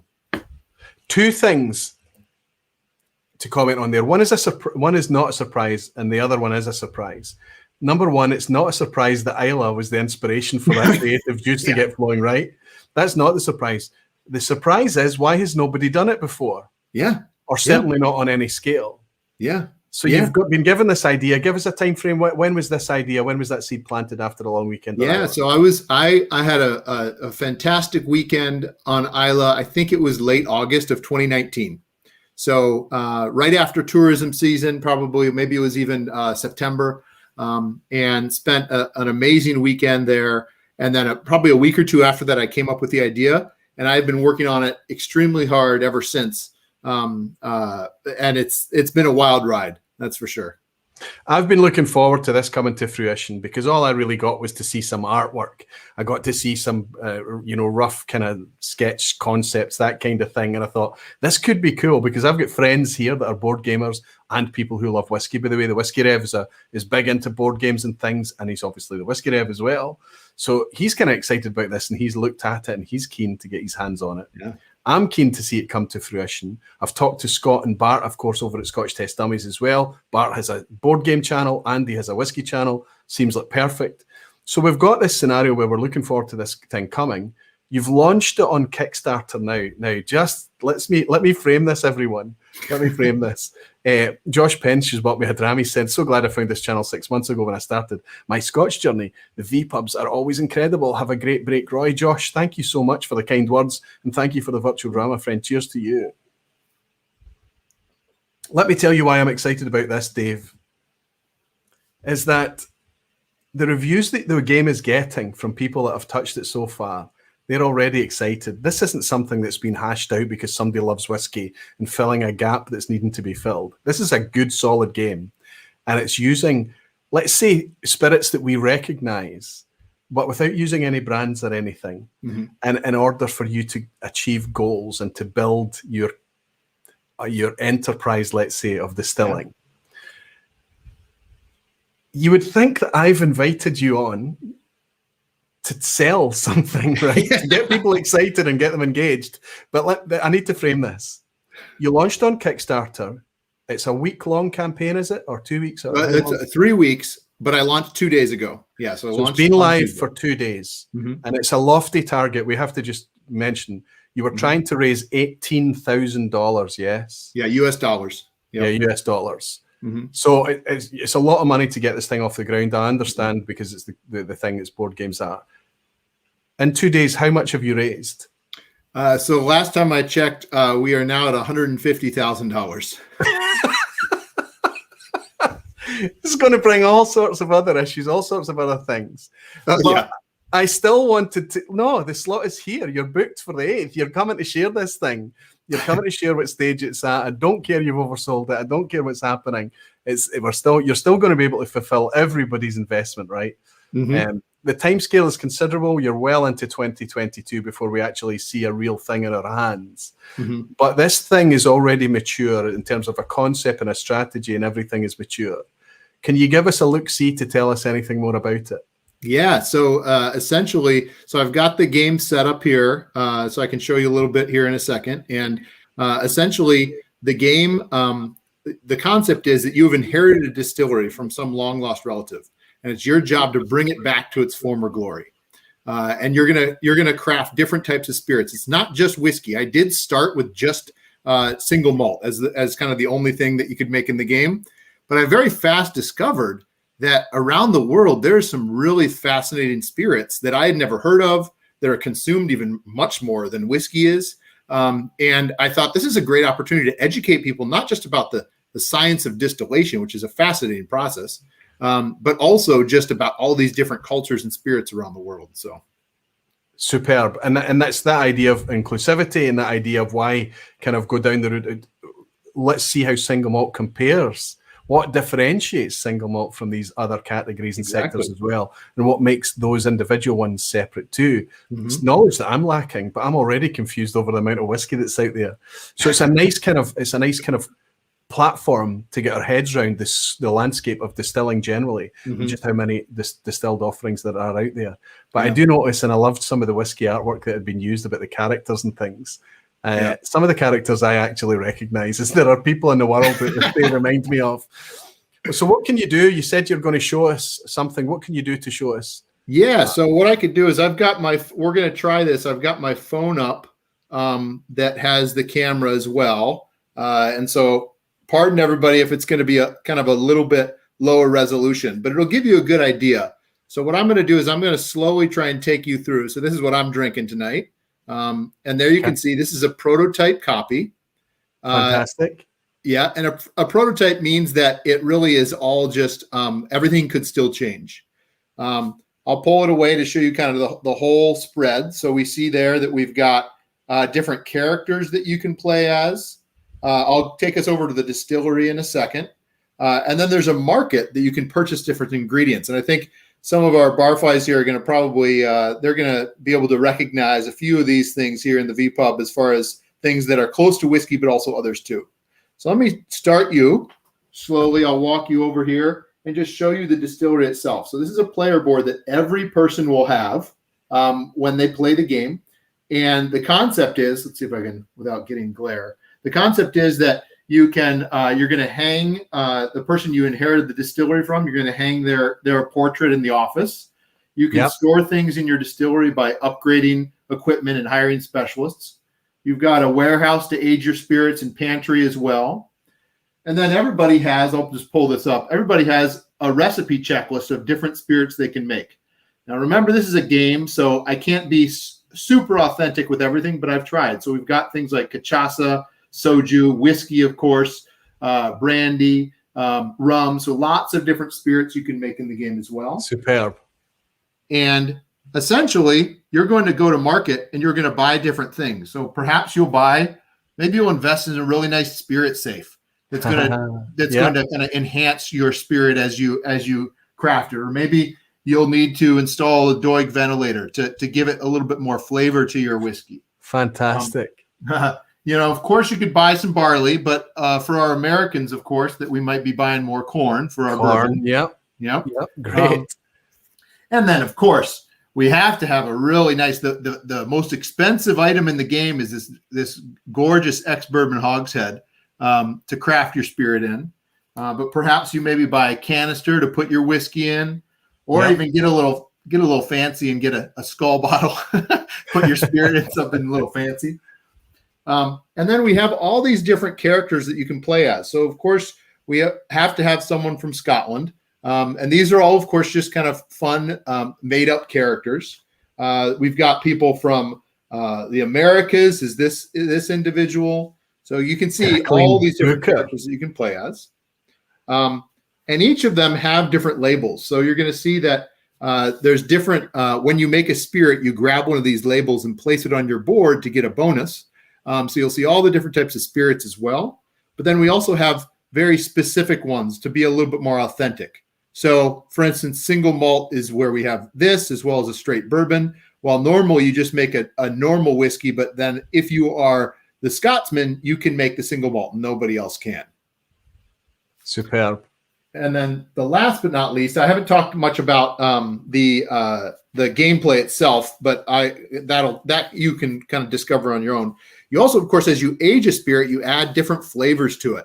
That's part of the game. So we have a tasting journal, and on the back of them are different cards that are worth flavors that are worth different things. So we see that, maybe some notes of leather or floral with some fun sketches. Wow. So overall, this is for up to 4 players, and it's on Kickstarter right now. We're actually close to unlocking something to allow us to have 5 players in the game. And if you go to Kickstarter, and this is, sorry, one more thing. This is the victory point track so that you can see those beautiful glasses. Our artist, Eric Evans, is just amazing, the things he's created. I can even see a Glencairn alike in there. Yep. Oh yeah, there's definitely a Glencairn. Oh, and yeah, let me show you the we can look closely, the victory points for the game is a Glencairn shape. I wanted that to be specific as a big part of it as well. So that's essentially distilled. And I'm not going to go into great detail about how the game plays, but just think of it as you running a distillery and you crafting alcohol. And the one thing I will say is the main mechanic in the game is that you actually shuffle cards up in a washback every round. You have some yeast, you have some water. Alcohol, of course, adds that as well as it grows. And then you actually shuffle the cards and you take the top card and the bottom card off. And that represents taking the head and the tail cut. And those go back into your pantry to use in a future round, just like we would if we were distilling a whiskey. So we've really tried to simulate theme and to the distilling world as much as possible when we've made this game. And it's lots of strategy as well involved too. Fantastic. So you mentioned that it's currently for 4 players, but you're looking to expand it to potentially 5. Yeah. We're at, like I said, we're at about 150,000 right now, which is blown past anything we thought. And a lot of people are asking for a 5th player. And so we said, well, we'll add a 5th player if we can get to 180,000. So we're continuing to try and do that as well. There's a solo version. Some people like playing board games solo, just on their own. So we've actually designed a full solo version. Actually, someone that's probably watching right now, it's in the vPub. Richard Woods is my developer. He's been working with me to develop the game. He's down in the UK, down in Lancashire. And then the solo designer's also, I'm not sure where down in England, but he's also down south too. So we've really tried to bring together a full international team to make this. And again, like you had mentioned earlier, Roy, that this is the first game about making whiskey that is focused on kind of strategy. There's of course trivia games and drinking games as well. But what I've tried to do here is try and represent something that people like you and I and everyone watching can play it and say, hey, I know how that's done. This is cool. This is in a game, right? Which I think it's going to be interesting that there will be people playing that'll start to think about the ingredients and the process.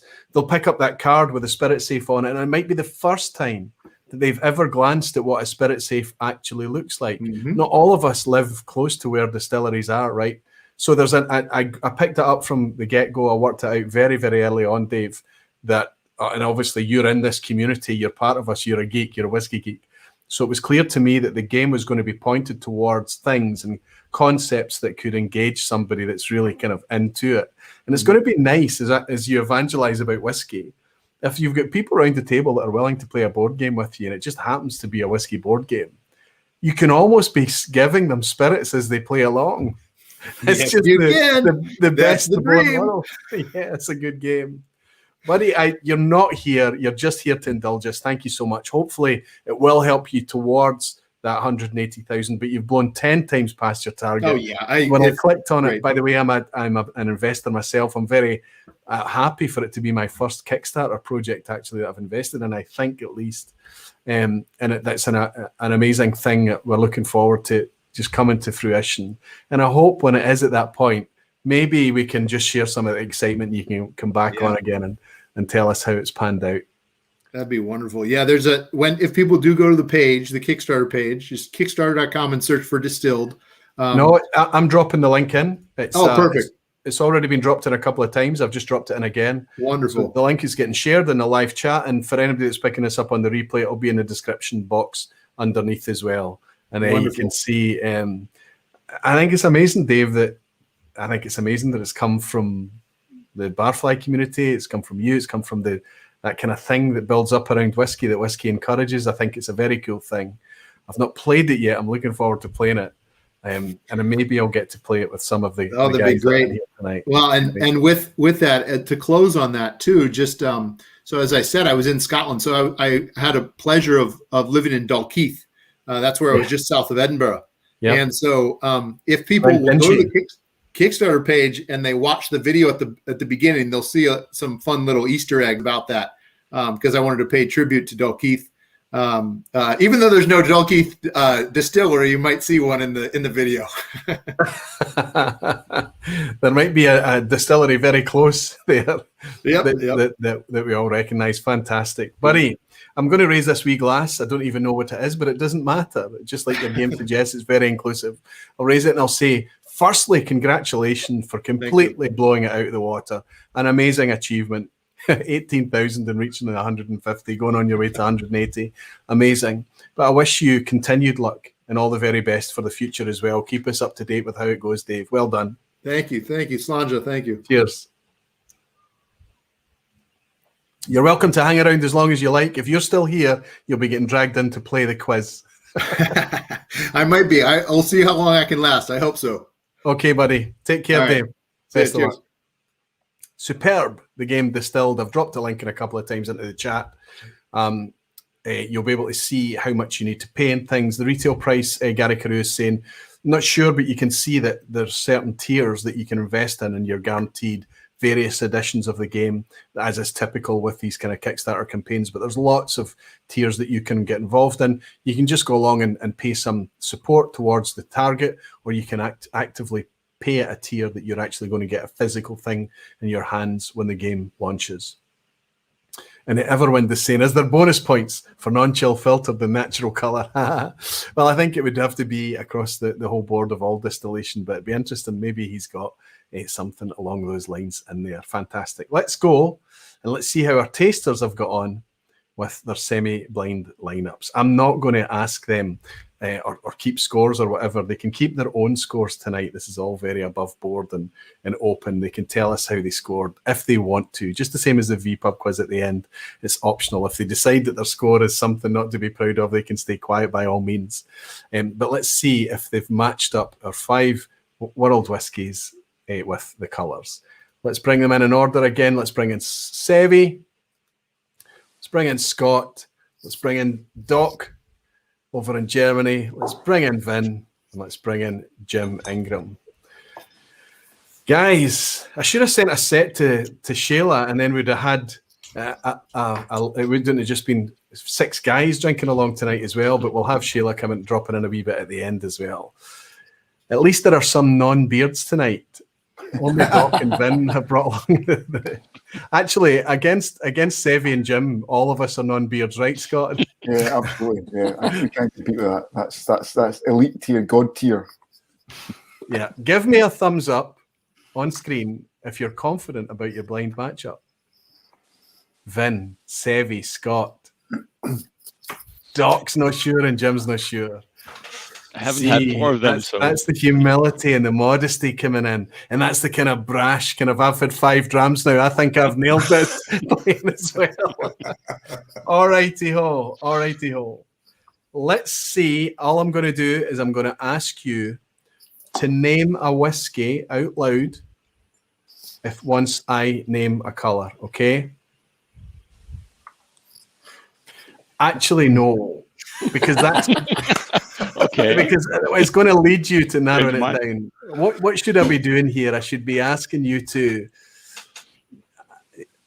Write them No, down. you don't need to. You're going to keep your own scores, and you're just going to tell us the scores are. Just say the colour, and then we'll each just rapid fire from Seve, me, Jim, Vin, and the Doc. Just call it. Well, why don't I'll we? just well, we could- I'll we could just write say them the down. colour, and after I say the colour, I'll just be a quick 3, 2, 1. You just shout it out, and I bet you all say it in unison. Okay? Okay. Yellow. 3 chips. Red breast. 3, breast. 2, Red breast. 1. Oh, sorry. Red breast. 3 chips. Still red breast. Does anybody think that it might not be the red breast? Yeah. Vin did. I Yellow. said 3 chips. 3 chips for that. It is the red breast. But Vin, I'm going to tell you something interesting here. In fact, no, I can't because I'll be giving things away. Just keep on. Go ahead. Keep on Vin's thing where he thought the yellow was 3 ships. I did not like that. Next one I'm going to pull out is the one that was kind of last for most of you. Pink. 3, 2, 1. 3 chips. Paul John. Paul Chips. John. 3 chips. Oh, Okay, that splits it. That splits it. 3 ships. Oh my days. Now, pink and yellow, I felt, tasted the lightest in ABV. That was backed up by Vin's comments and Doc's comments way back at the start. Super interesting because indeed the rest best 12 is 40% ABV, but 3 ships is 46.3. So it hides its alcohol very well. Where it loses out, I think, is that the mouthfeel should be coming into it more on that ABV. Another thing about 3 ships is that I found it interesting. On the nose for me, it's interesting that people started to talk about peat only with your suggestion that I pick any kind of peat out of this. It was playing a wee bit savoury to me, and it was a bit yeasty and doughy. I got a real kind of fermentation element to this. Did somebody say that there was a bit of a fizz on the arrival? Was that Doc? I did. Yeah. This is the only one in the lineup tonight that's effervescent. The Deanston has a bit of a fizz to it, I think, but that's due to a higher ABV, a kind of more alcohol fizz, whereas the effervescence in the 3 ships is more that kind of effervescence that comes from a kind of yeasty fermentation thing. I got Three chips that was kind pink. of rubbery kind of weird. That's where, like, with the other one, which see, I'm that- not going to that- say. That's That what's weird coming thing. across to savoury as me. That Right. rubbery thing that you're getting, it's just that kind of, it's not salty, but it's a kind of umami. It's like a savoury bready thing. Yeah, I think as I said, I think it just doesn't quite hit the mark. It needs a bit more oomph to kind of push it over. It's kind of lacking a wee bit, you know. And it's funny. Well, at the price point and at the presentation, it's been widely lauded. It's been had a lot of positive reviews by the community. I still think that if you were sipping this in isolation, this pink one, you would be happy, and you It's would not be bad happy. whiskey. Roy, Yeah. I've got a bottle. I've had a bottle of it, and I've got another bottle of it, and I've really enjoyed it. But tonight, I just didn't recognise it at all. But yeah, it goes with what you're saying. Another night on its own, it's perfectly fine. You know. I'll just pick up Vin as well. Vin actually thought he put the Redbreast, the single pot still at the tail end. Vin, I don't think I'm giving anything away at this stage to say I agreed with you. You'll find that my back of the pile here was the single pot still Irish. And I found that the only reason that was is that if I was drinking it on its own, sip by sip, it was getting better and better and better. But as soon as you contrasted it with any of the other four and went back to it, it was flat. And I think it suffers a wee bit from mouthfeel. It suffers a wee bit from its low ABV. But what it does do very, very well is bring a lot of lovely, sugary, rich flavors. I think this is the only one in the lineup where there's a prominent ex-sherry suggestion in the vatting and the makeup. And I think that does play on its own. This Redbreast Yellow, for me, was still a solid whiskey at 40%, despite its showing tonight. Yeah, I don't know if it's still going to for everybody to get to see it, but there you go. I'll reveal mine in a second. Okay, the middle of the board one then was red. 3, 2, 1. Paul John. John. PG. Wow. Deanston. Oh, come on. Paul John.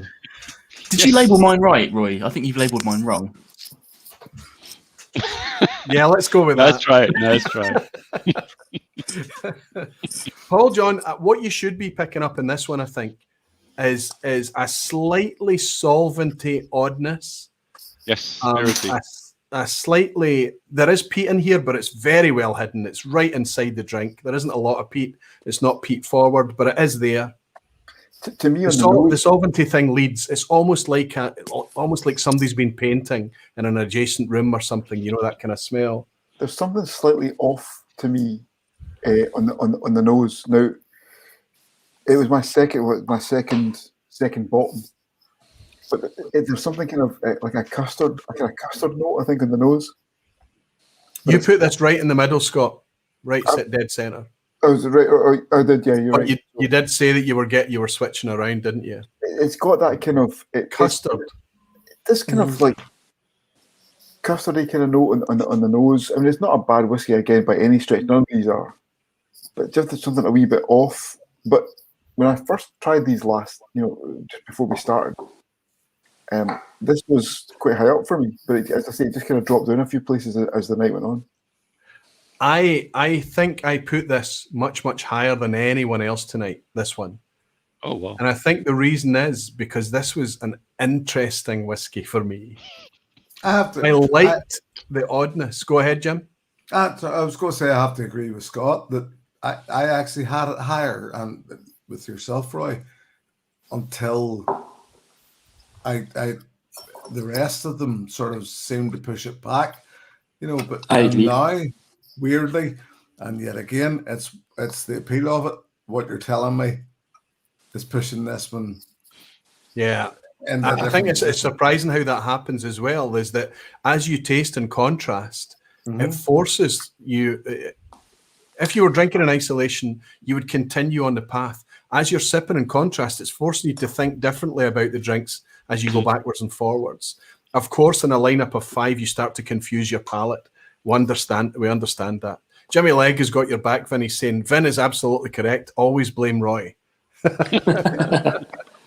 I wouldn't do it to anybody. I was super careful, but you never know. It could certainly happen. All I'm doing is sticking wee coloured dots on bottles, Vin.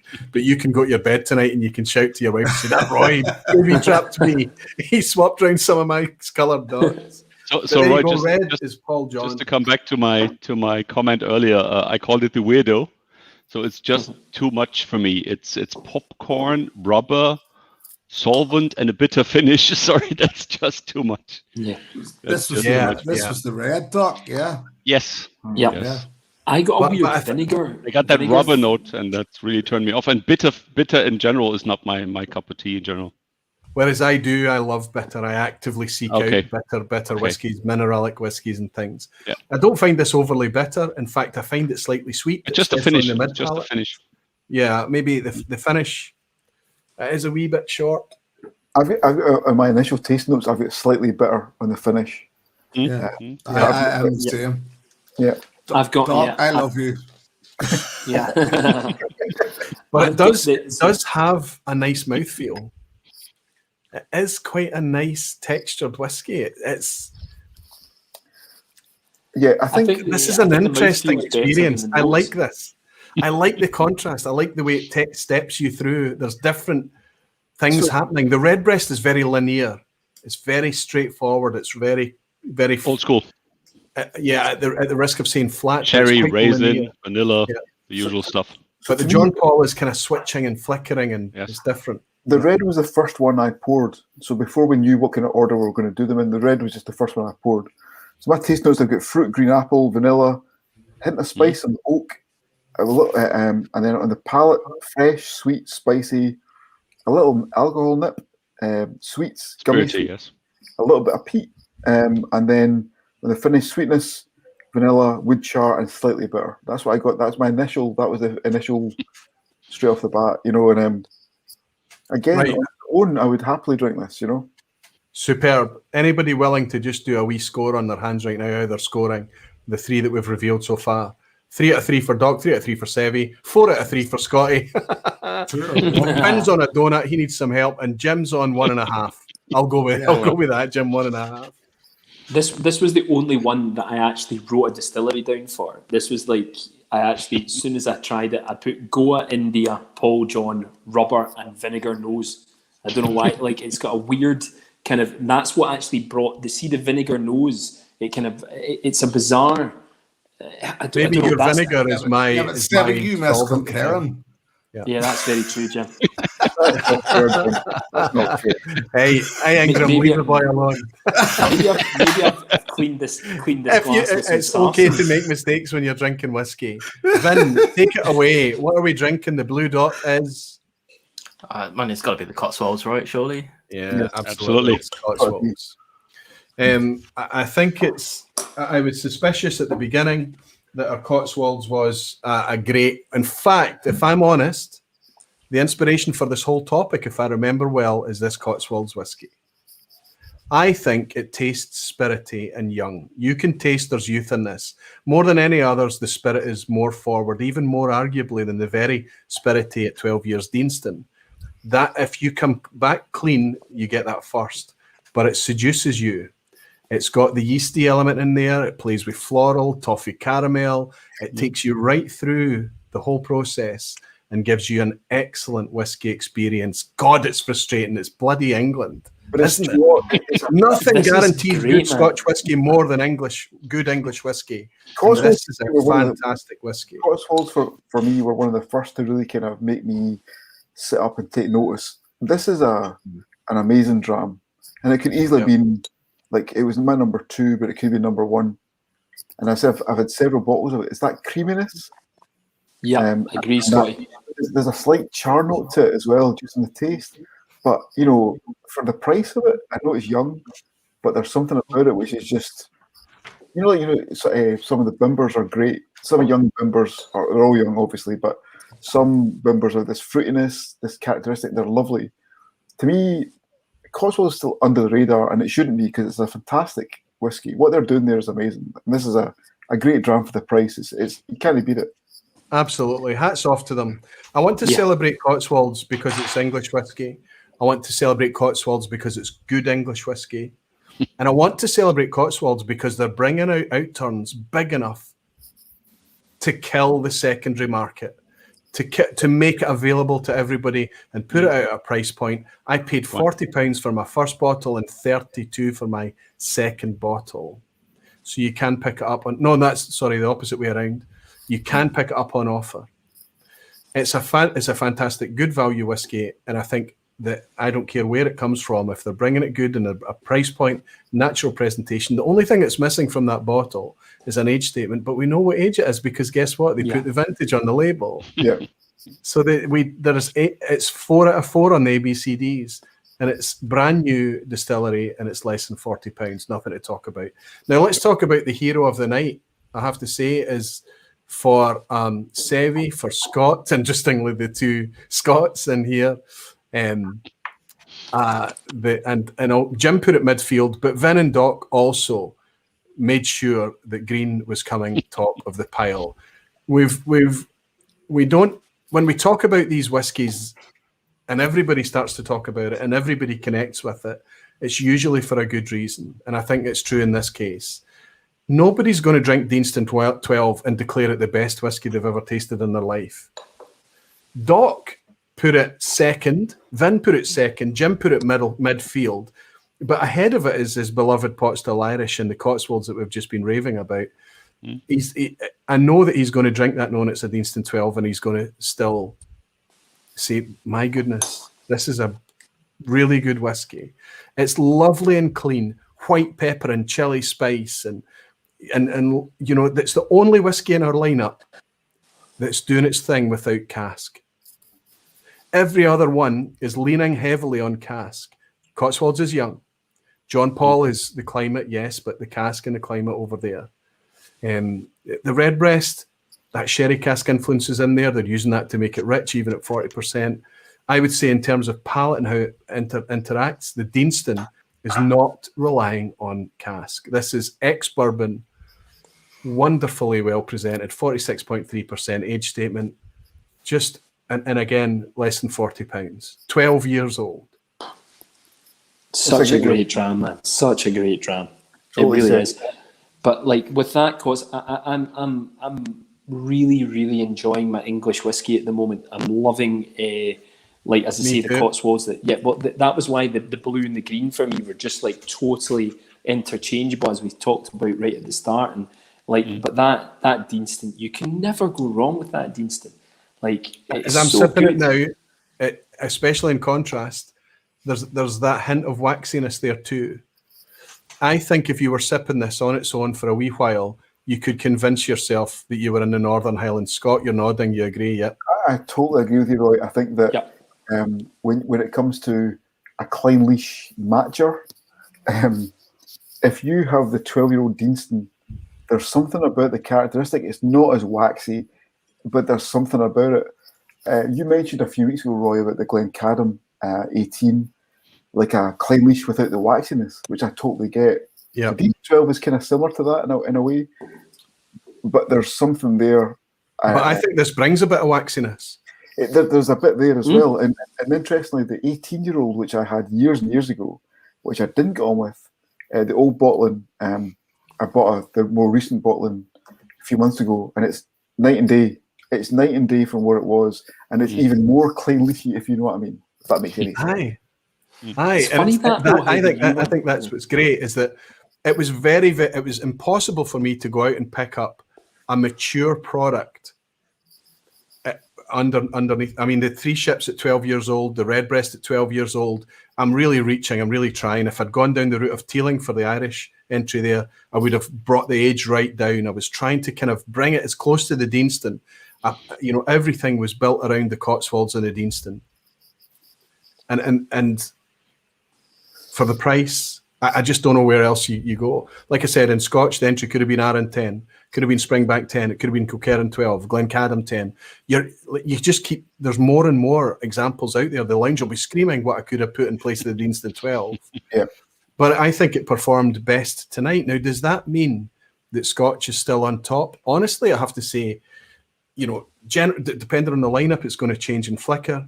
But I think it's a good example. There's nowhere else that has the variation right now, the depth of stocks, the tradition, the price point, because of the variation and depth of stocks, because of the multiple sources, all the players that's out there, the value is there. What you're seeing in Ireland, Jim, you'll nod and agree with me here, and certainly in England too, and so many of these up and coming areas, is a rabble. People are clawing for the product. So we're having to pay £65 for Bimber right now. It's damn good whiskey. Or 200. Plus, yes.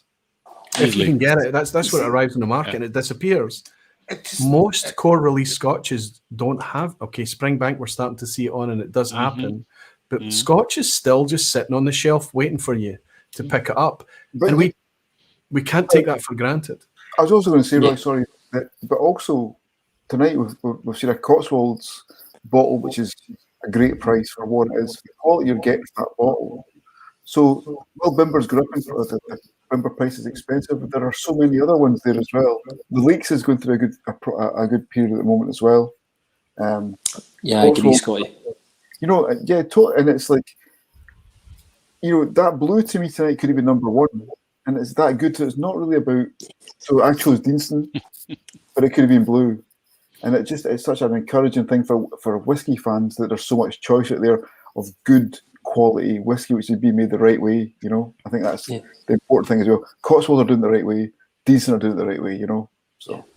And do you not think, Scotty, as well? For me, like I having done this blind, I would happily buy every single one of those 5 drams. Happily buy a bottle. Even the three, and I don't want to say even the 3 ships. That obviously kind of came down to the bottom of my kind of tasting. But you're right. See, on a different day in a different lineup, that's going to fare far better. But the thing is, as I said to you when I first started, I had a clear favourite, which was evidently now that we know the Deanston 12, and then 4/5 But the fact is that it could have been different. But I would quite happily buy any one of those 5 bottles, especially for the price. That's good to hear, because if I said at the outset that these were all whiskies, with the exception, by the way, I have to say, of the 3 ships. It's the first time I've owned a bottle of it, but I tried it in the past. And I remember when it first appeared on the market, people were sending me samples of it because they were so excited about it. But that was about this new thing, the South African whiskey that was available at a good price point, good age statement, good presentation, and people were enjoying it as a new take on whiskey. Some people talked about it being a wee bit engineered. This is South African whiskey. It's going to be different from Scotch. And it may be that they've used some... People are picking up a wee bit of peat or something in there. Maybe they've used some kind of ex-Tobermory leachate casks, something like that. I don't know. That's just me shouting out loud. Please don't quote me on that. I think it was a different whiskey that stood out in the lineup tonight. But let's see where I put it, because I found it interesting and I liked it. Roy, probably because you go ahead. I would like to go a little bit against the flow. If you ask me, I wouldn't buy... I would say any of them, but I would buy the Redbreast and the Deanston, and that's it. And I know this is not a popular opinion here, but when it comes to I would buy them, honestly, I wouldn't go for the other 4. So, the Cotswolds performed very, very well. You enjoyed the yellow and you enjoyed the Deanston. The Deanston and the yellow, yes. So I'm fine with that. But the Cotswolds, for me, bubblegum, very fruity, citrus, orange, confectionery. Yeah. Just, I don't know. It's just not my cup of tea. And the others are just too weirdo. I mean, the red one I called weirdo, and the pink one I called whatever. crazy guy. We've got work to do on Doc, haven't we, boys? We need to get him out of his comfort zone a wee bit more often. Well, Roy, you know me. That's I'm honest with you. And again, I wouldn't buy them. Would I drink them in a pot still or something? Okay, sure, no problem. But I wouldn't invest in them. Probably also because I have a couple of bottles at hand. So that needs to be mentioned as well. You're not spoiled for choice. But I would say that anything that we've sipped tonight, that people are wanting to build an affordable, available collection, I think they're all valid. Doc, you're hearing his opinion, which is just as valid as anyone else's, but it's based on decades of enjoying very, very high-end whiskies. I've been in the selection that he's talking about. And being Scotch-focused on top of this, so that also needs to be mentioned. Also very much Scotch-focused, absolutely. Yes. Let's see how I felt about these ones. I'll get rid of my little square here. You can see I put the Deanston first. I have felt since Sunday night that the Deanston was the Deanston, and I put it first, and I loved it then. I loved it today. I'm very glad that most of you did too. Interestingly, I put Paul John second ahead of everybody else. I was suspicious that I'd done that. Same reason that I put the 3 ships in the middle. Both of these to me are striking. They were interesting whiskies. The blue, the Cotswolds that I've been raving about, is 4th place, but I told you at the outset, my 2, 3, and 4 was the same for me. I could have switched them around on any point. That blue could have been in second, pink could have been second, red could have been second. The only one that was consistently at the end, and the only way it floated up the ranking is if I sat with it on its own and I understood it more and more. It struggled because of the ABV. It struggled because it's much more linear and straightforward, let's say. But Redbreast 12, even at 40%, is still a fantastic dram. And just because me and Vin have put it last tonight, you can see that Doc and Jim have put it first. Interestingly, all the Scots picked the Scotch first. So yes, I don't doubt for a second that there will always be some bias. Even if you've just got an inkling that you recognise it or you know it, maybe it's just the reassurance that you're drinking the thing that brought you in the first place. Hello, having said that, Doc didn't put the Deanston first. He put his Irish, the Redbreast, first.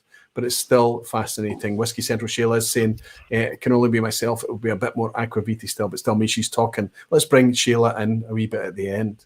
We're going to play a game of Is It a Speyside? Roy, before you go ahead, we got some Redbreast fans here in the chat. Some serious ones. People having a go at me. So, be careful. But I think. I never had one except the cast strength one, so I didn't even know this stuff. But it's so expensive, but it's a great whiskey. No, listen to me.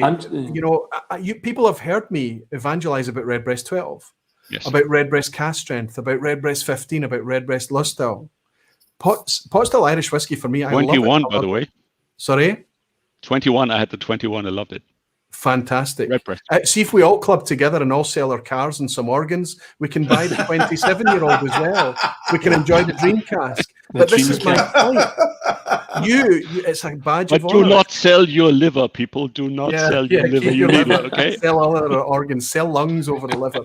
The thing is that Ralphie's in saying Pike Creek, 21-year-old Canadian Speyside cask finished. People are asking him what he's drinking, I think. I wonder if Ralphie would have any opinions about the 5 whiskies that we had tonight. Now, tell me this. I've got the Redbreast cast strength. Next door, I've got the Lustau. I've actually did dedicated vPubs to celebrate that single pot still Irish style. Tell me this, that the reason I've put that 5th place tonight is not because I don't like the whiskey. It's just that I preferred some others on the night, not because they were better, but because they struck me as something either reassuring or more interesting or just different. Yeah. All of the whiskies, £40 or less, are fantastic. And the better the quality of world whiskies become, the better the quality of Scotch whiskey will be. Sure. We all have to. Roy, could I say, I mean, if you want, the problem is it's all price, and what you did was perfect, because if you go into the Powers John's Lane, then you're hitting for me a pot still that just can't be touched. It's one of those things that that's a very nice. The extra ABV at 46%. Yeah. It's got a 12-year-old age statement. Unfortunately, I couldn't get it at the price point. No, exactly. And I think it takes the trousers down of the wonderful Yellow Spot 12-year-old. It's an amazing whiskey, but in the UK, it's far too expensive. I can't engage with it because of its price point. It's wonderful. Yeah. I'm going to give a shout out to talk about Irish whiskey. The Writer's Tears, just the standard Writer's Tears. Yes, 40%. Writer's Tears is great. But it's an amazing Irish whiskey. It's a great whiskey, and you can get an offer occasionally, but 25 quid. Yeah, it's 40%. It's got that perfect pot still mouthfeel, that richness, that flavour. Yeah. It's a great whiskey. We featured the Writer's Tears on the St. Patrick's Day with Barry Chandler, you'll remember, as well, and we celebrated it then. Listen, I'm going to bring in Shayla now, and we're going to play. Shayla, sorry to surprise you there. I meant to give you a bit more warning than that. No, you're all good. I'm just hanging out, so you're fine. I know, you're just hanging out in the background. For anybody that doesn't know, I'm going to put the link in again. Shayla is going to be carrying the torch throughout the summer. I'm really excited to have Shayla participating in doing that. I'm going to grab this link and I'm going to drop it into the chat right now so everybody can grab. This is my last vPub for summer. I'm taking a break as I do every year. But you can still, Shayla will keep the vPub at the same time slot. Similar structure, but she's going to have her own theme, her own way of doing things. She's coming to us outside of Mexico. She's an American, obviously. Northwest, where are you from in the States? Olympia, Washington. So I'm almost Northwest. Canadian. Yeah, almost Canadian. And you're certainly used to the wetter weather up there as well, aren't you? Yeah. But you're down in Mexico, coming to us live from Mexico for the next, I don't know, how many weeks is it, Sheila? 4, 5, 6 weeks? Something, however long it is. We'll work it out together. So I've put the link in. Please go along. Give a thumbs up on that link I've dropped in. Give Sheila the encouragement that she doesn't need. She's doing a fantastic job already. I do need it. But with more barflies hanging out with her on a Thursday night, I think you can all have a lot of fun together. And I might just be dropping in myself because I can't stay away. You know what it's like. And we're going to play a game of Is It a Speyside, everybody, okay? I am the target. And all of you are snipers tonight. Everybody, you have to work together as a team. It has to be done quite quickly. You're trying to win yourself a coin. I still can't find my sniper coin. Sheila, show us what a sniper coin looks like. Okay. What are we playing for tonight? We're playing for one of these. Okay. Oh, no, that doesn't help. Yep. My skin's too white.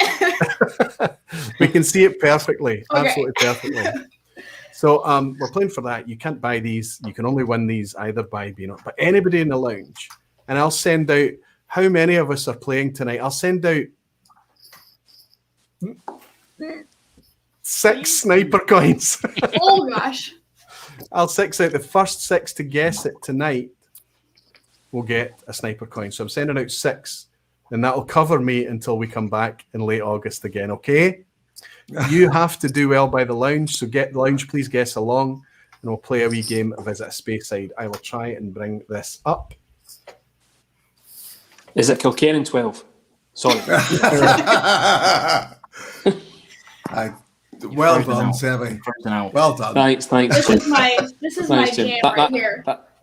That's a joke that we'll keep on giving. Seve, say it again. Oh no. Is it a Kilkenny 12? Nah. Is that have we wasted two questions? Sorry. No, not at all. Not at all. You haven't. Let me pull up the screen. I've been fiddling with the screen to try and get it to work. There we go. Is it Speyside? You guys have 10 questions. It's only me that's handicapped. Right in front of the screen here, I've got a core range official bottling, widely available everywhere. And you have got 10 questions. I can only answer yes or no to guess what it is. Just guess as a team. I'll nominate Seve to pick the first question. On you go, Seve. Okay. Is it a Speyside? Yes, it's a Speyside. Anybody else put their hands, or just go right ahead and ask a question if you're confident. Go ahead, Doc. The usual question, top 5.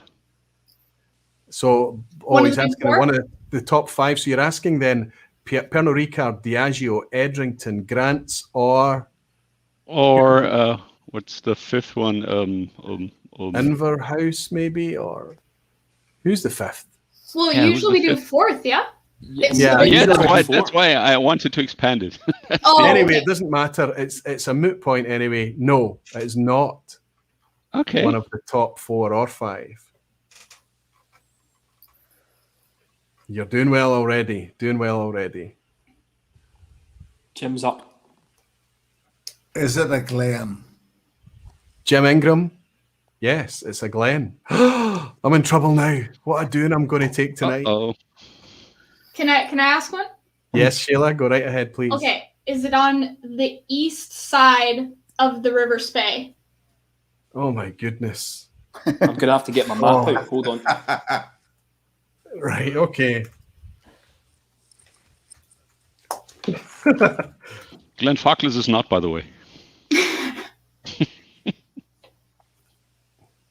Because this cuts the possibilities down basically in half.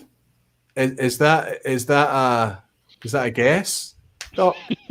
No, question. They call it question. Sheila, I'm going to say yes. It is on the east of the River Spey. Okay. Ooh. So we probably Sheila, should ask an ABV question or a age question, right? You guys, you just... So whoever's next. You're doing very well. I'm going to just take another free kick from the halfway line with 40 players in the other opposite half. Without any research whatsoever, is it a Glenelgan? Oh, No. Scott! Scott, that is west. That is west. Skied it, man. You just skied it. It's a long day. I've been up since 5 in the morning. It's fine. I'll get my coat. I'll be gone soon. Sorry. Did you say Glen Elgin? Did you say Glen Elgin? I did, unfortunately. It's Diageo. Glen Elgin's Diageo. Of course it is. Right?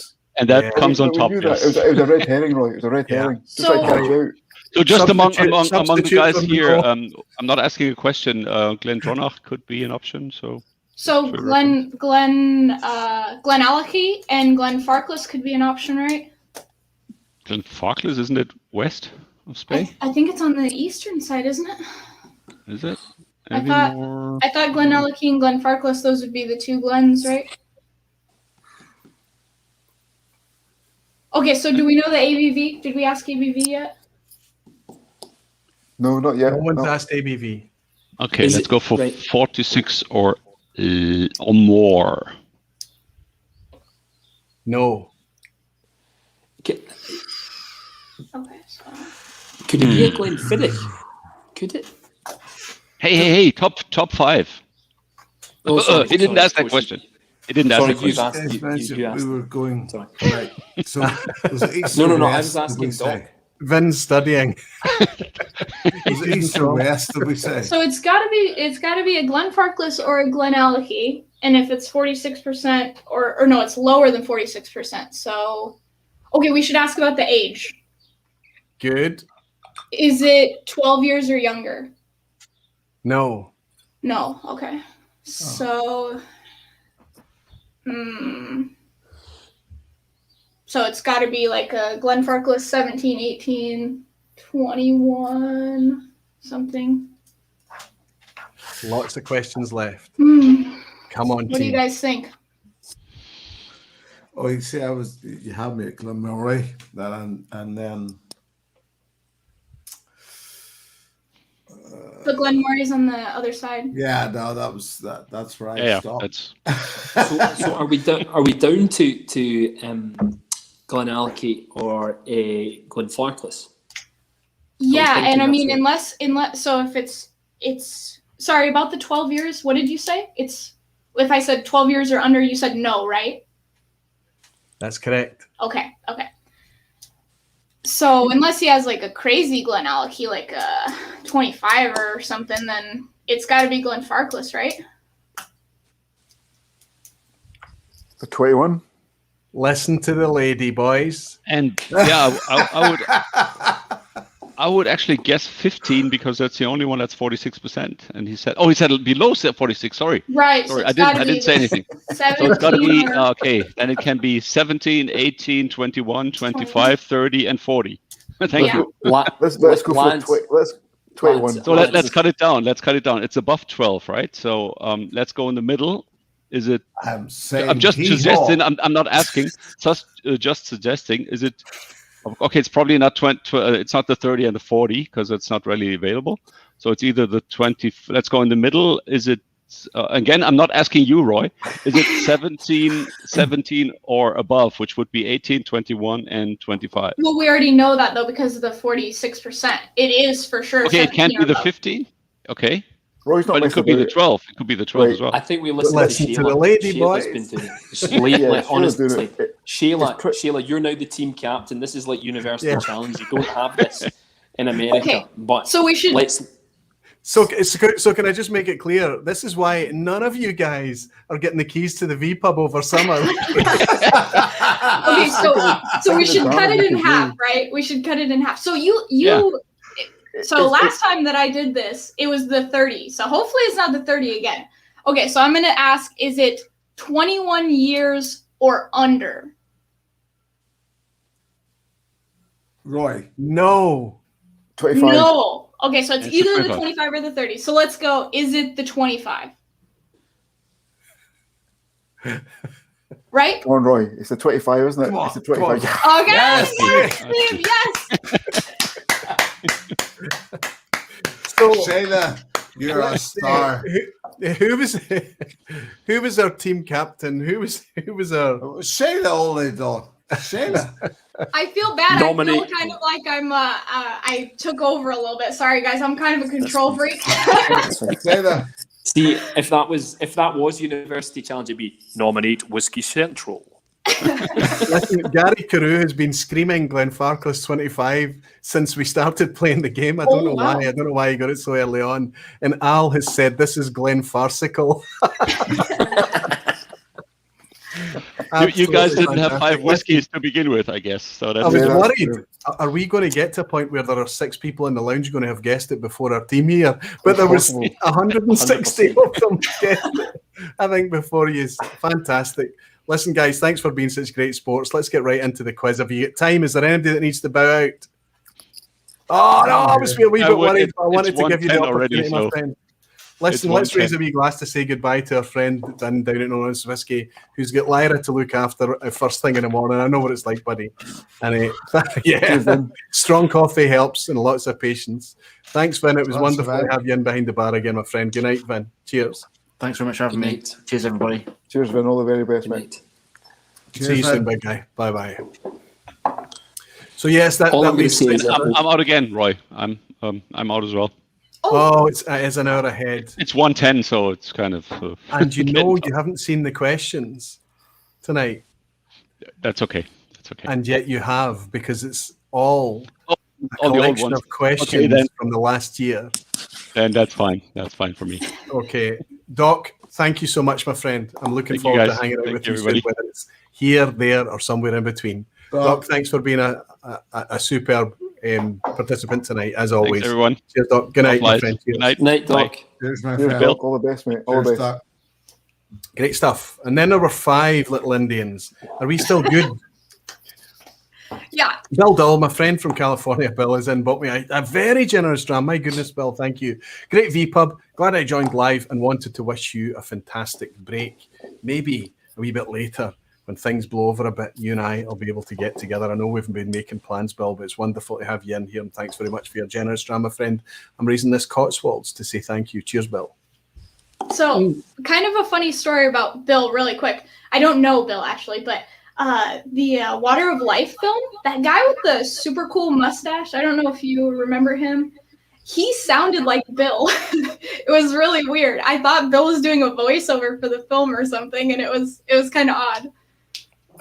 Whiskey Disciple Bill, my friend Bill, California Bill. Yeah. So because I've seen, I think he was on the Magic of Isla or one of your, things. Yes. And his voice sounds super similar to the guy with the like twirly up mustache. So I'll need to look that out. There you go, Bill.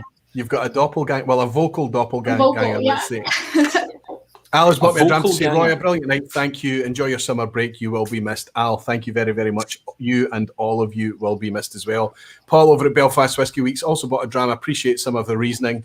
Well played. Thank you very, very much, Paul. I hope everything goes well for you with your festival again. The work that you guys must put into that is simply stunning. I just don't know how you pull it off. Please go and have a wee look at the tasting. I'm going to drop the link in as well. I challenge all of you that are in here tonight. Jim Ingram, you know about this. You know what the Belfast Whisky Week's about, right? I do, buddy. Yep. And listen, I'm going to put in this link here. If you look at this link and you don't find tastings that you're super that you don't pull the trigger on, I will be shocked. It's amazing the range that they have. Glenn Anderson has bought me a dram to say, Roy, oh wow, Glenn, you've made the pandemic easier. Good summer. Thank you, Glenn. Thank you so much. It's amazing to have you here. And Daniel Williams has said, have a great summer. Maybe join us during the summer vPub. Daniel, I've already threatened that very thing. I'm going to raise this wee glass of Redbreast 12 to Glenn Anderson and Daniel Williams and say, Slancha, thank you to you both. Let's get this quiz underway. Have you got your dram faces on, folks? Are you ready for this? No. Yes. No, I was going to say, I need to get my cards ready. I'm just going to say nominate Shayla, look at the student that Shayla is. She's got her little piece of paper with the ABCs already on it. I always do poorly on the quizzes, though. I got a 9 out of 10 on the Menno quiz, which I was pretty jazzed about, though. Roy, I can imagine that you beat me. Wow. My goodness. I'm not going to get the keys to the pub back after summer.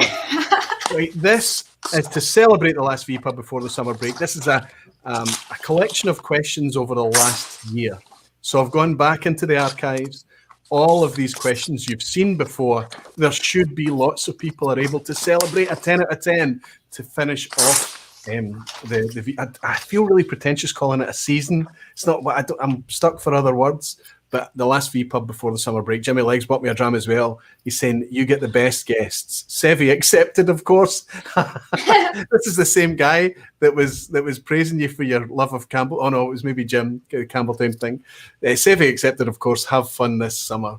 I'm awfully glad that our Seve has very, very thick skin, Jimmy. But thank you very much for your virtual dram. Cheers. Who's Siri's going off? Jimmy was flattering me a wee bit earlier on as well about my beard. So Jimmy's he's a tease. Is our Jimmy Hey, I missed him on Sunday night. The vPub is a different colour when we don't have the Jimmy leg in. That's for sure. Okay, good luck, everybody. I'm confident there are going to be lots of 10 out of 10s tonight. Thanks for everybody that's staying it to this point. If quizzes aren't your thing, if you're going to drop out, that's absolutely fine. Thank you so much for watching to this point. If quizzes and education and fun is something that's your thing, please stay. It's multiple choice. Even the chimpanzees have a 33% chance of getting the answer right each time. Good luck, everybody. Question 1.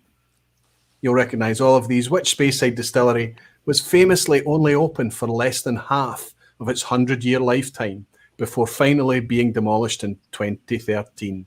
Financial downturns, financial ruin, up and down, boom and bust, being bombed, set on fire, everything. This is the most unlucky distillery, I think, in history. Maybe not, but it was famously open for less than half of its 100-year lifetime. Is it A, Banff, B, Imperial, C, Brora? Oh, keep your powder dry there. Keep your powder dry, Monroe. You too, Severin. I know you're keen to get your answers up there. I'll give you a countdown. I'm going to keep it neat tonight though, because I know you won't be tempted to even look in the chat, but at least it means there's no question. And 3, 2, 1, give me your answers, please. Everybody absolutely thinking it's Imperial and Speyside. Not Brora? You don't think it's Brora? Absolutely right. Imperial. Now another distillery there, of course. Bonus points for anybody who can name the distillery that's on site. Instead of Imperial, it is now Dalmonach. Yeah, Seve gets the point. I couldn't say whether I was going to say Balminic or Dalmonach. I got my Monarchs.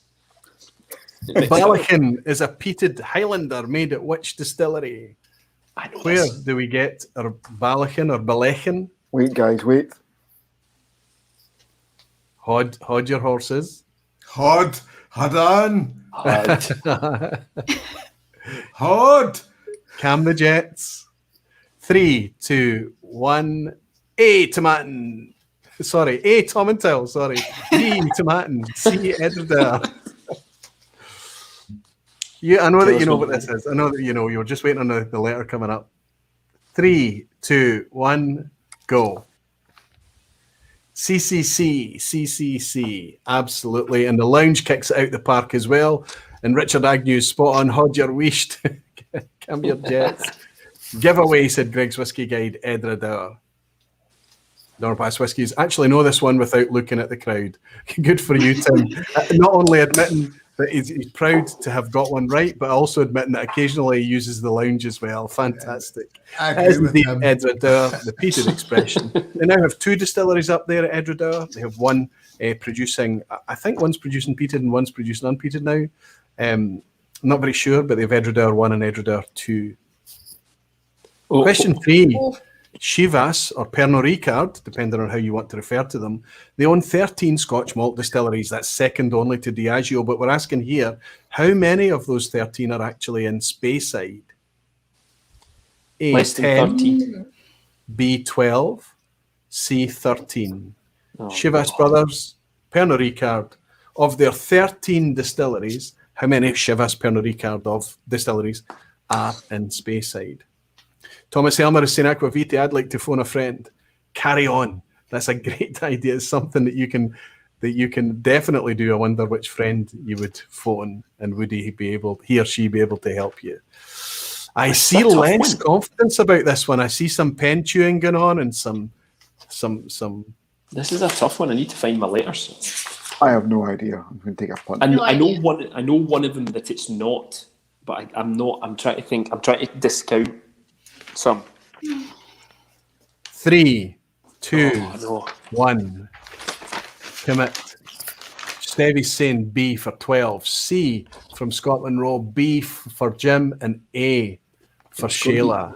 It's got to be A or B. It's got to be A or B, surely. Scapa is the only one that's not in Speyside. It's 12. Yo! 12. So you can see why cask trading is beneficial to Chivas Pernod Ricard, right? 13 of their distilleries in the same spot. Fantastic. Question 4. 1985 was bad for Campbelltown whiskey because why? Why was 1985 so bad? Was it A, it lost because all of its distilleries were closed? B, it lost its status as a region? C, 3 separate warehouse fires in 1985. What happened in that disastrous year of 1985 for Campbelltown whiskey? 3 out of 3 for Donnerpask, BMO, Jim Morris, Tom Elmer on 2, Odd Johan Lundberg, good to have you in. Johan, superb to have you here. Eric Cunliffe on 3, Whiskey Radar 3, Hellswood 3, Superb. Lots of 3 out of 3s tonight. Gary Carew, 3 out of 3. Wow, he's getting excited. Give me your answer. I was hoping to see the A85 was closed, or the Rest and Be Thankful was closed, but that's That's often closed, right? All it takes is a good shower and it's closed. 3, 2, 1. Show us your answers, folks. Everybody thinks we have. Sheila thinks it's all of its distilleries were closed. Everybody else is going with 3 separate warehouse fires. Well, our chief student is right.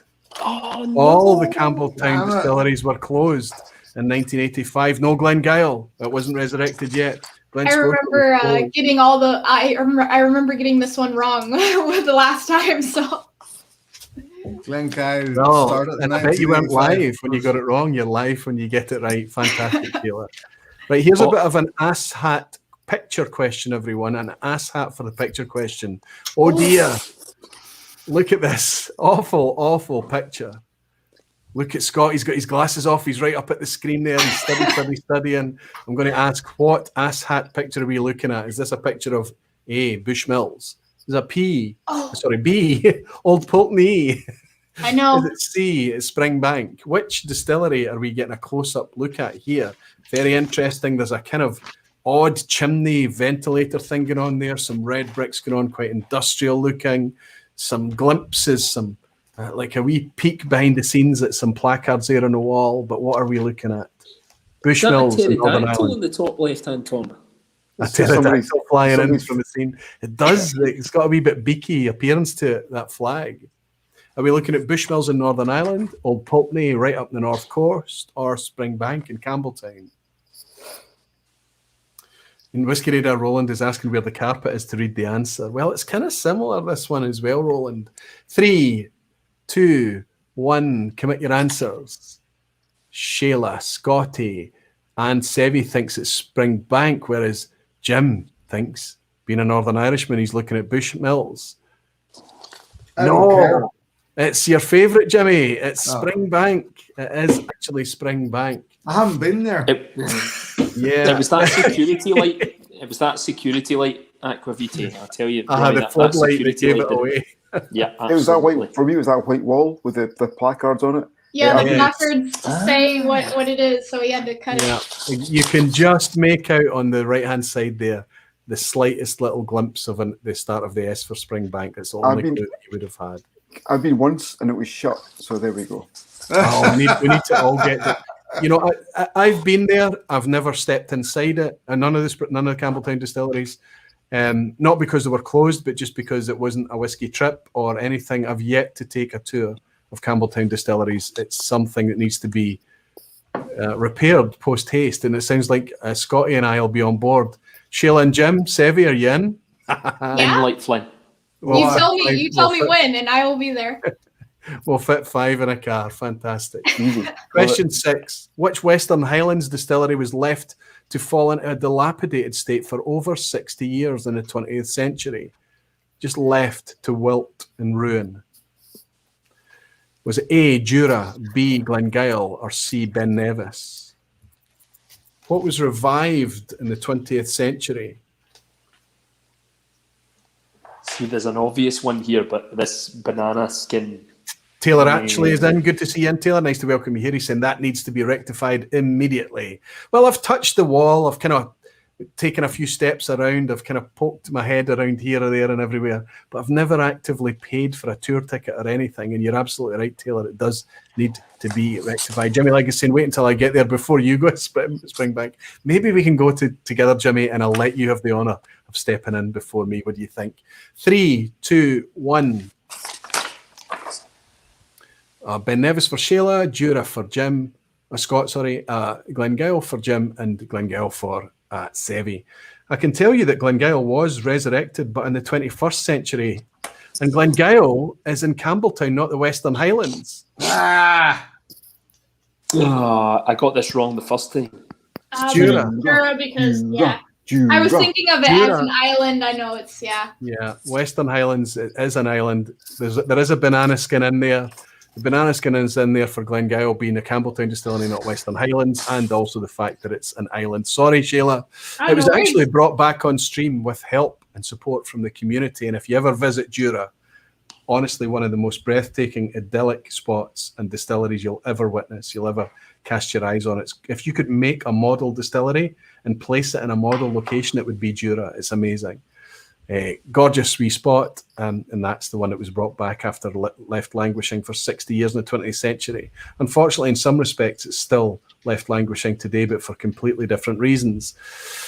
Question 7. Fetche, I think is the pronunciation. I apologise to any Norwegian friends or barflies out there. Fetche is a Norwegian distillery located where? Well, clearly it's in Norway.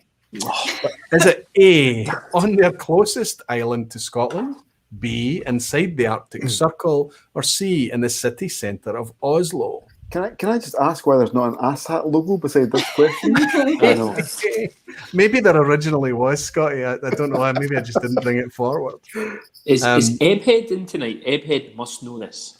Rolf, I don't know if Rolf Rolf would is know in. it. He knows. If Ebhead starts to answer, you know that he's probably got it right. He's one of our Norwegian barflies. Service Alafis, Andreas, he's usually in as well. Falsgraf is trying to swear. I'll let you swear. I've cleared it. Listen, I can tell you that it's maybe contextual to time. So maybe there was a news story about Fetche or something at the time that made me include this, but it was kind of cool. 3, 2, 1, commit. There's an A and a B and an A and an A. Okay, Scotty, unfortunately, my friend, it is on their closest island to Scotland. And by closest to Scotland, that's the island that we're talking about, Fetche Ocean Distillery. They must be talking about Shetland. But that's where it is. It's really, really super remote. If you think Isla's remote, wait till you see this wee island. Interestingly there, you'll notice in the top the top left or the top west of that picture is the Faroes. And the Faroes got in touch with Sheila and I this week because they have a crowd-funded distillery by 3 buddies who got together as whiskey enthusiasts and decided they needed a distillery on their island, and they've built the thing. They've crowdsourced it and built it. It's an amazing story. That's amazing. Pretty That's cool, incredible. yeah. Yeah, so if hopefully we can get one or two of those guys to come on and tell us their story behind the bar, that would be amazing. Question 8, which of these is a genuine English whiskey distillery? A, Copper Rivet, B, Copper Fox, C, Copper C. Can I tell you that all of these are genuine distilleries, but which is the English distillery? I remember getting this wrong, and I can't remember which one it was. Yeah, I hear you, Sheila. I'm exactly the same. Yeah. Yep. And she's half her age, Scotty. That's reassuring, isn't it? It's comforting. We all forget. Sugar Kitty has got an impressive score according to James Morgan. Looks like Sugar Kitty is maybe on a full house so far. 7 out of 7. Well done. Fantastic. Falsgraf, 7 out of 7 as well. Any other 7s out of 7s? I expected more. Graham Fraser, the amazing knowledge that Graham Fraser has behind the scenes. That was actually a Graham Fraser Springbank picture I zoomed in on tonight. So no doubt that was a wee advantage for Graham, but what a knowledgeable guy he is. Okay, when you're ready, guys. 3, 2, 1, shows. Absolutely Copper Rivet. I think last time I made a mistake and suggested they were in London. They're in the southeast, but they're actually in Kent, in Chatham. But they are the genuine distillery, whereas the other 2 are stateside, Copper Fox and Copper C. Copper C is in New York and Copper Fox in Virginia. Question 9, which distillery has infamously released an entire range that became known as the Disco Cow series? I love these bottles. I know people think they're ugly. I think they're so cool. Yes. So there's some confidence around the room, but Jim's going to be a bit quiet. He's gone meditative on this one. I just follow everybody else as usual, Roy. Question 9 is, sorry, I don't want to give anything away. I won't say it, Jim. Okay, is it A, Glen Scotia? Is it B, Glen Turret? Is it C, Glen Murray? The Disco Cow series was from Glen Scotia, Glen Turret, or Glen Murray. I'm going to go fast on this one, guys. 3, 2, 1, Shows your wee answers. 3 A's and an A. Fantastic. All absolutely right. All got it absolutely right. It was a very recent one from May 2021. You see I've put the dates down in the corner here. And here are the disco cows, the Highland cows. God My bless kids them. love these cows. I love these cows. How can you not love a Highland cow? It's just And that I also, don't- yeah, also they cheap. are awesome. When they came out, the price that you pay now for those, much cheaper. Oh, you're talking about the bottle of whiskey. Fantastic, Scotland Road. Yeah. Superb. I was talking about the coos themselves. The coos are good, but the whiskey was good, and it was for a great price as well, and no one knew about them. That's right. No one knew about the coos. It's kind of funny if I'm suggesting that my kids love these whiskies too, but no, my kids love the cows on the bottles. Okay, are we facing an asshat for the final question before the summer break? Perhaps we are. Let's see who's on 9 out of 10 so far, or 9 out of 9 so far. Graham Fraser, 9 out of 9. Sugar Kitty, still on 9 out of 9. Doropass Whiskey Tin, 9 out of 9. Oh my goodness, he must be just about to burst. Hell's Wid, 9 out of 9. Falsgraf, still on 9 out of 9. Fantastic. Andrew Butler, 9 out of 9. Andrew Butler's and Helen and Andy, or maybe it's just Helen tonight, are constantly up there with the high scores. Superb. Let's see if it's an asshat, guys. How are you scoring? Shayla, how are you doing tonight? 7 out of 9. Superb. Scotty? I've got 7 as well. Jim? I haven't been keeping score. Just Seve, how are you doing? Light Line Goodman, 7. Superb. Okay, here is something of an asshat and a self-indulgent asshat as well. I do apologise for it, but I think it's okay. It's the last one before the summer break. I can duck and hide while you all shout at me for it. Which of the following vPubs of the last year enjoyed the largest live attendance? Was it A, Cask versus Spirit? That was a Roddy vPub. B, the best 12-year-old malts for 2021. That was me and my Todd. C, 25 years of Arran with the wonderful James Isla MacArthur. Which of those three got the best live attendance? For reasons I cannot explain, if I could work it out or bottle it, I would probably do it continually. Actually, that's not true. I'll talk more about it in a second. A, Cask versus Spirit. B, best 12-year-old malts for 2021. Or C, 25 years of Arran. Good luck, everybody that's trying to get 10 out of 10 tonight. I'd love to see some 10 out of 10 emojis before we break up for summer. Give me your answers in 3, 2, 1. Let's go, Roddy. Roddy, 25 years of Arran. Seve goes for best 12-year-old malts of 2021. Seve, you're absolutely right. You know how this social media, YouTube, clickbait thing works. If you do a list or a top or a whatever, it seems to just draw the crowds. It might not draw the right crowds for the right reasons, but it certainly seems to work. And that was back in January, 483 live. I almost fell off my wee chair here, but I kept it together. Quite amazing. But there you go. That was by far the biggest attendance there's ever been in a vPub. One of these Jim, lists. I'm just topics. disappointed it wasn't beards versus non-beards. I thought that must have been the top. Beards versus non-beards. That's right. Can I just say, Seve, it's just as well because you got that Kilkerran Barley wrong. Well, that's very true.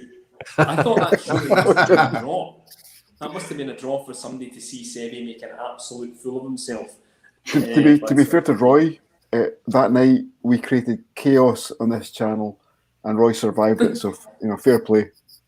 Listen, you can bring all the chaos you like, anytime you like. It's an absolute pleasure to hang out with you. If you're being flat calm and plain sailing, I don't mind. And if you're being chaotic and crazy, I don't mind.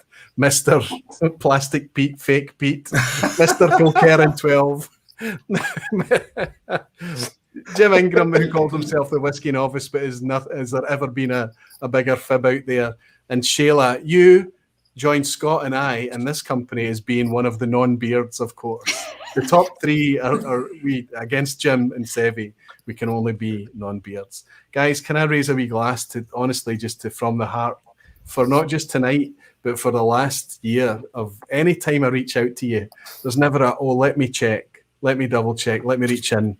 You just come back and say, vPub, aye. And for that heartwarming response, it's amazing. I consider myself enriched and privileged to be able to reach out to such amazing company that are just happy to step in. To Dave Beck tonight as well, to Vin in the background who never made it, to Jason Colori who would have loved to have been here and hanging out. I know he's bummed, that we're a wee bit bummed too to not have Jason in. But guys, thank you so much. Thank you all. Cheers. Thank you, Roy. Thanks for Roy. inviting us on Thanks, as well. Roy. Cheers, guys. It's always a pleasure to be invited on, so thank you so much. And it's always lovely to see you and everyone else as well. So thank you again, and cheers. I appreciate Well, it, buddy. Scott I really do. Thank you, Scott Monroe. Thank you so much. Whiskey Novice, Jim Ingram. You know how to find the Novice, don't you? He's the Whiskey Novice on YouTube. And what great content he's bringing as well. He loves all these whiskies, Scotch, Irish, and everything else. Whiskey Promiscuous, Jim Ingram. Thank you, buddy. Thank you, Jim. Thank you, Seve. You're always a reliable stalwart. Thank you so much. I love that you're just stepping and say, aye, okay, no bother.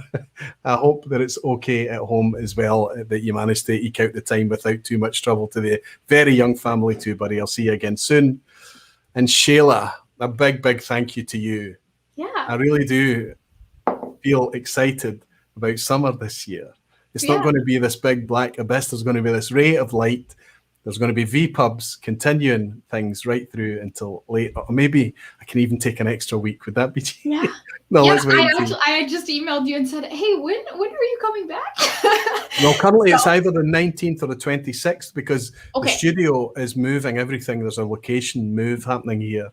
So I'm hoping to make the 19th, but I might need to push it back to the 26th. No worries. But you will be the first person to know if that Yep. happens. Okay. Thank you for being so brave, so enthusiastic, such a good student as you've proved tonight. And I look forward to everybody hanging out with you and having a good time over the summer. Shayla at Whiskey Central, cheers to you. Thank you so much. Cheers. Sandra Valroy, thank you. Please hang around in the background, everybody, if you can, if you've got the time to do so. And I'll say a very big thanks to you off screen later. Taylor actually saying, fantastic show, Roy. Thanks. And Shayla, Whiskey Central should do well to hold this over until you return later this year. Thank you, Taylor. Thank you so much. Peter Lee is in, saying Aquavite. Thank you. Thank you so much as well for what you sent me too, Peter. It was wonderful. First Phil Whiskey is saying, enjoy your summer. So good to have you in, Phil. Enjoy your winter, my friend, down in New Zealand.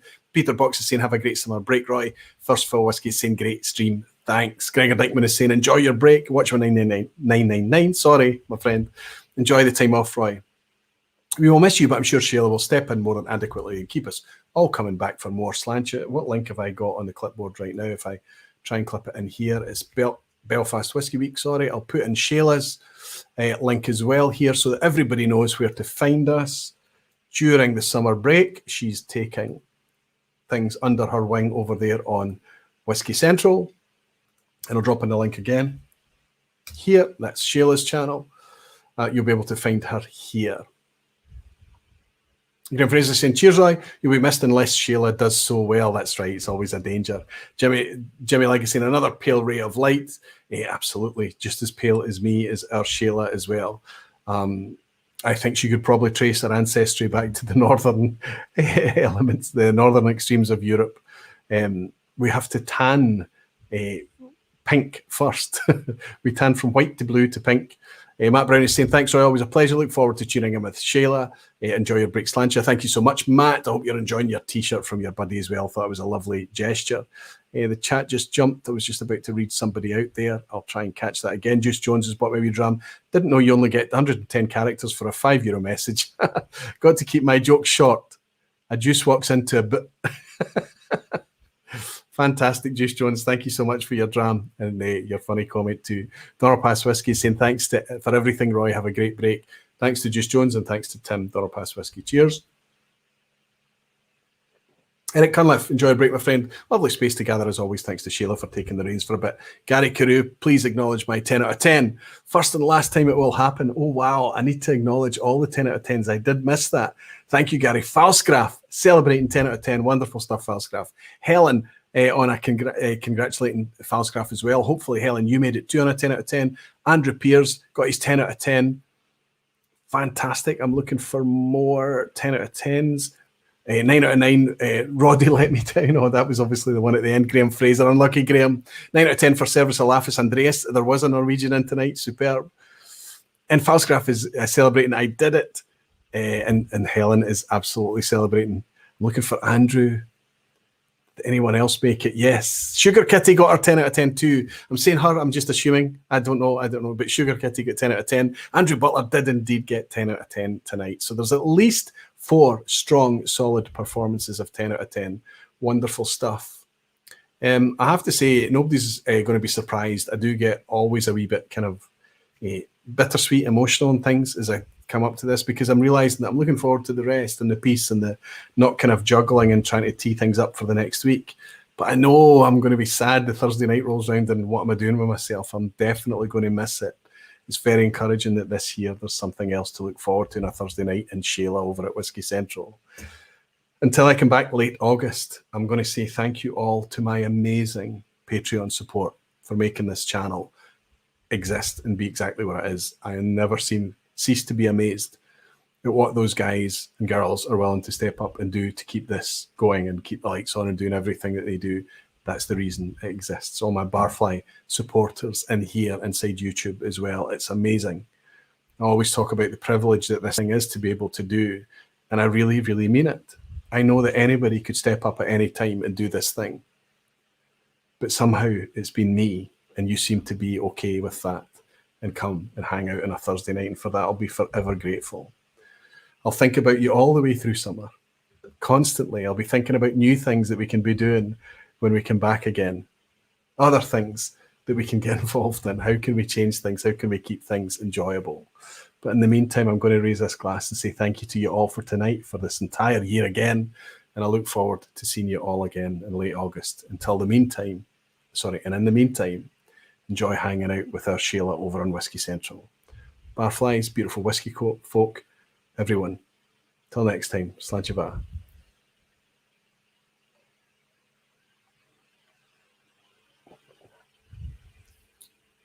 Redbreast. Ha ha ha. Nice. All the best.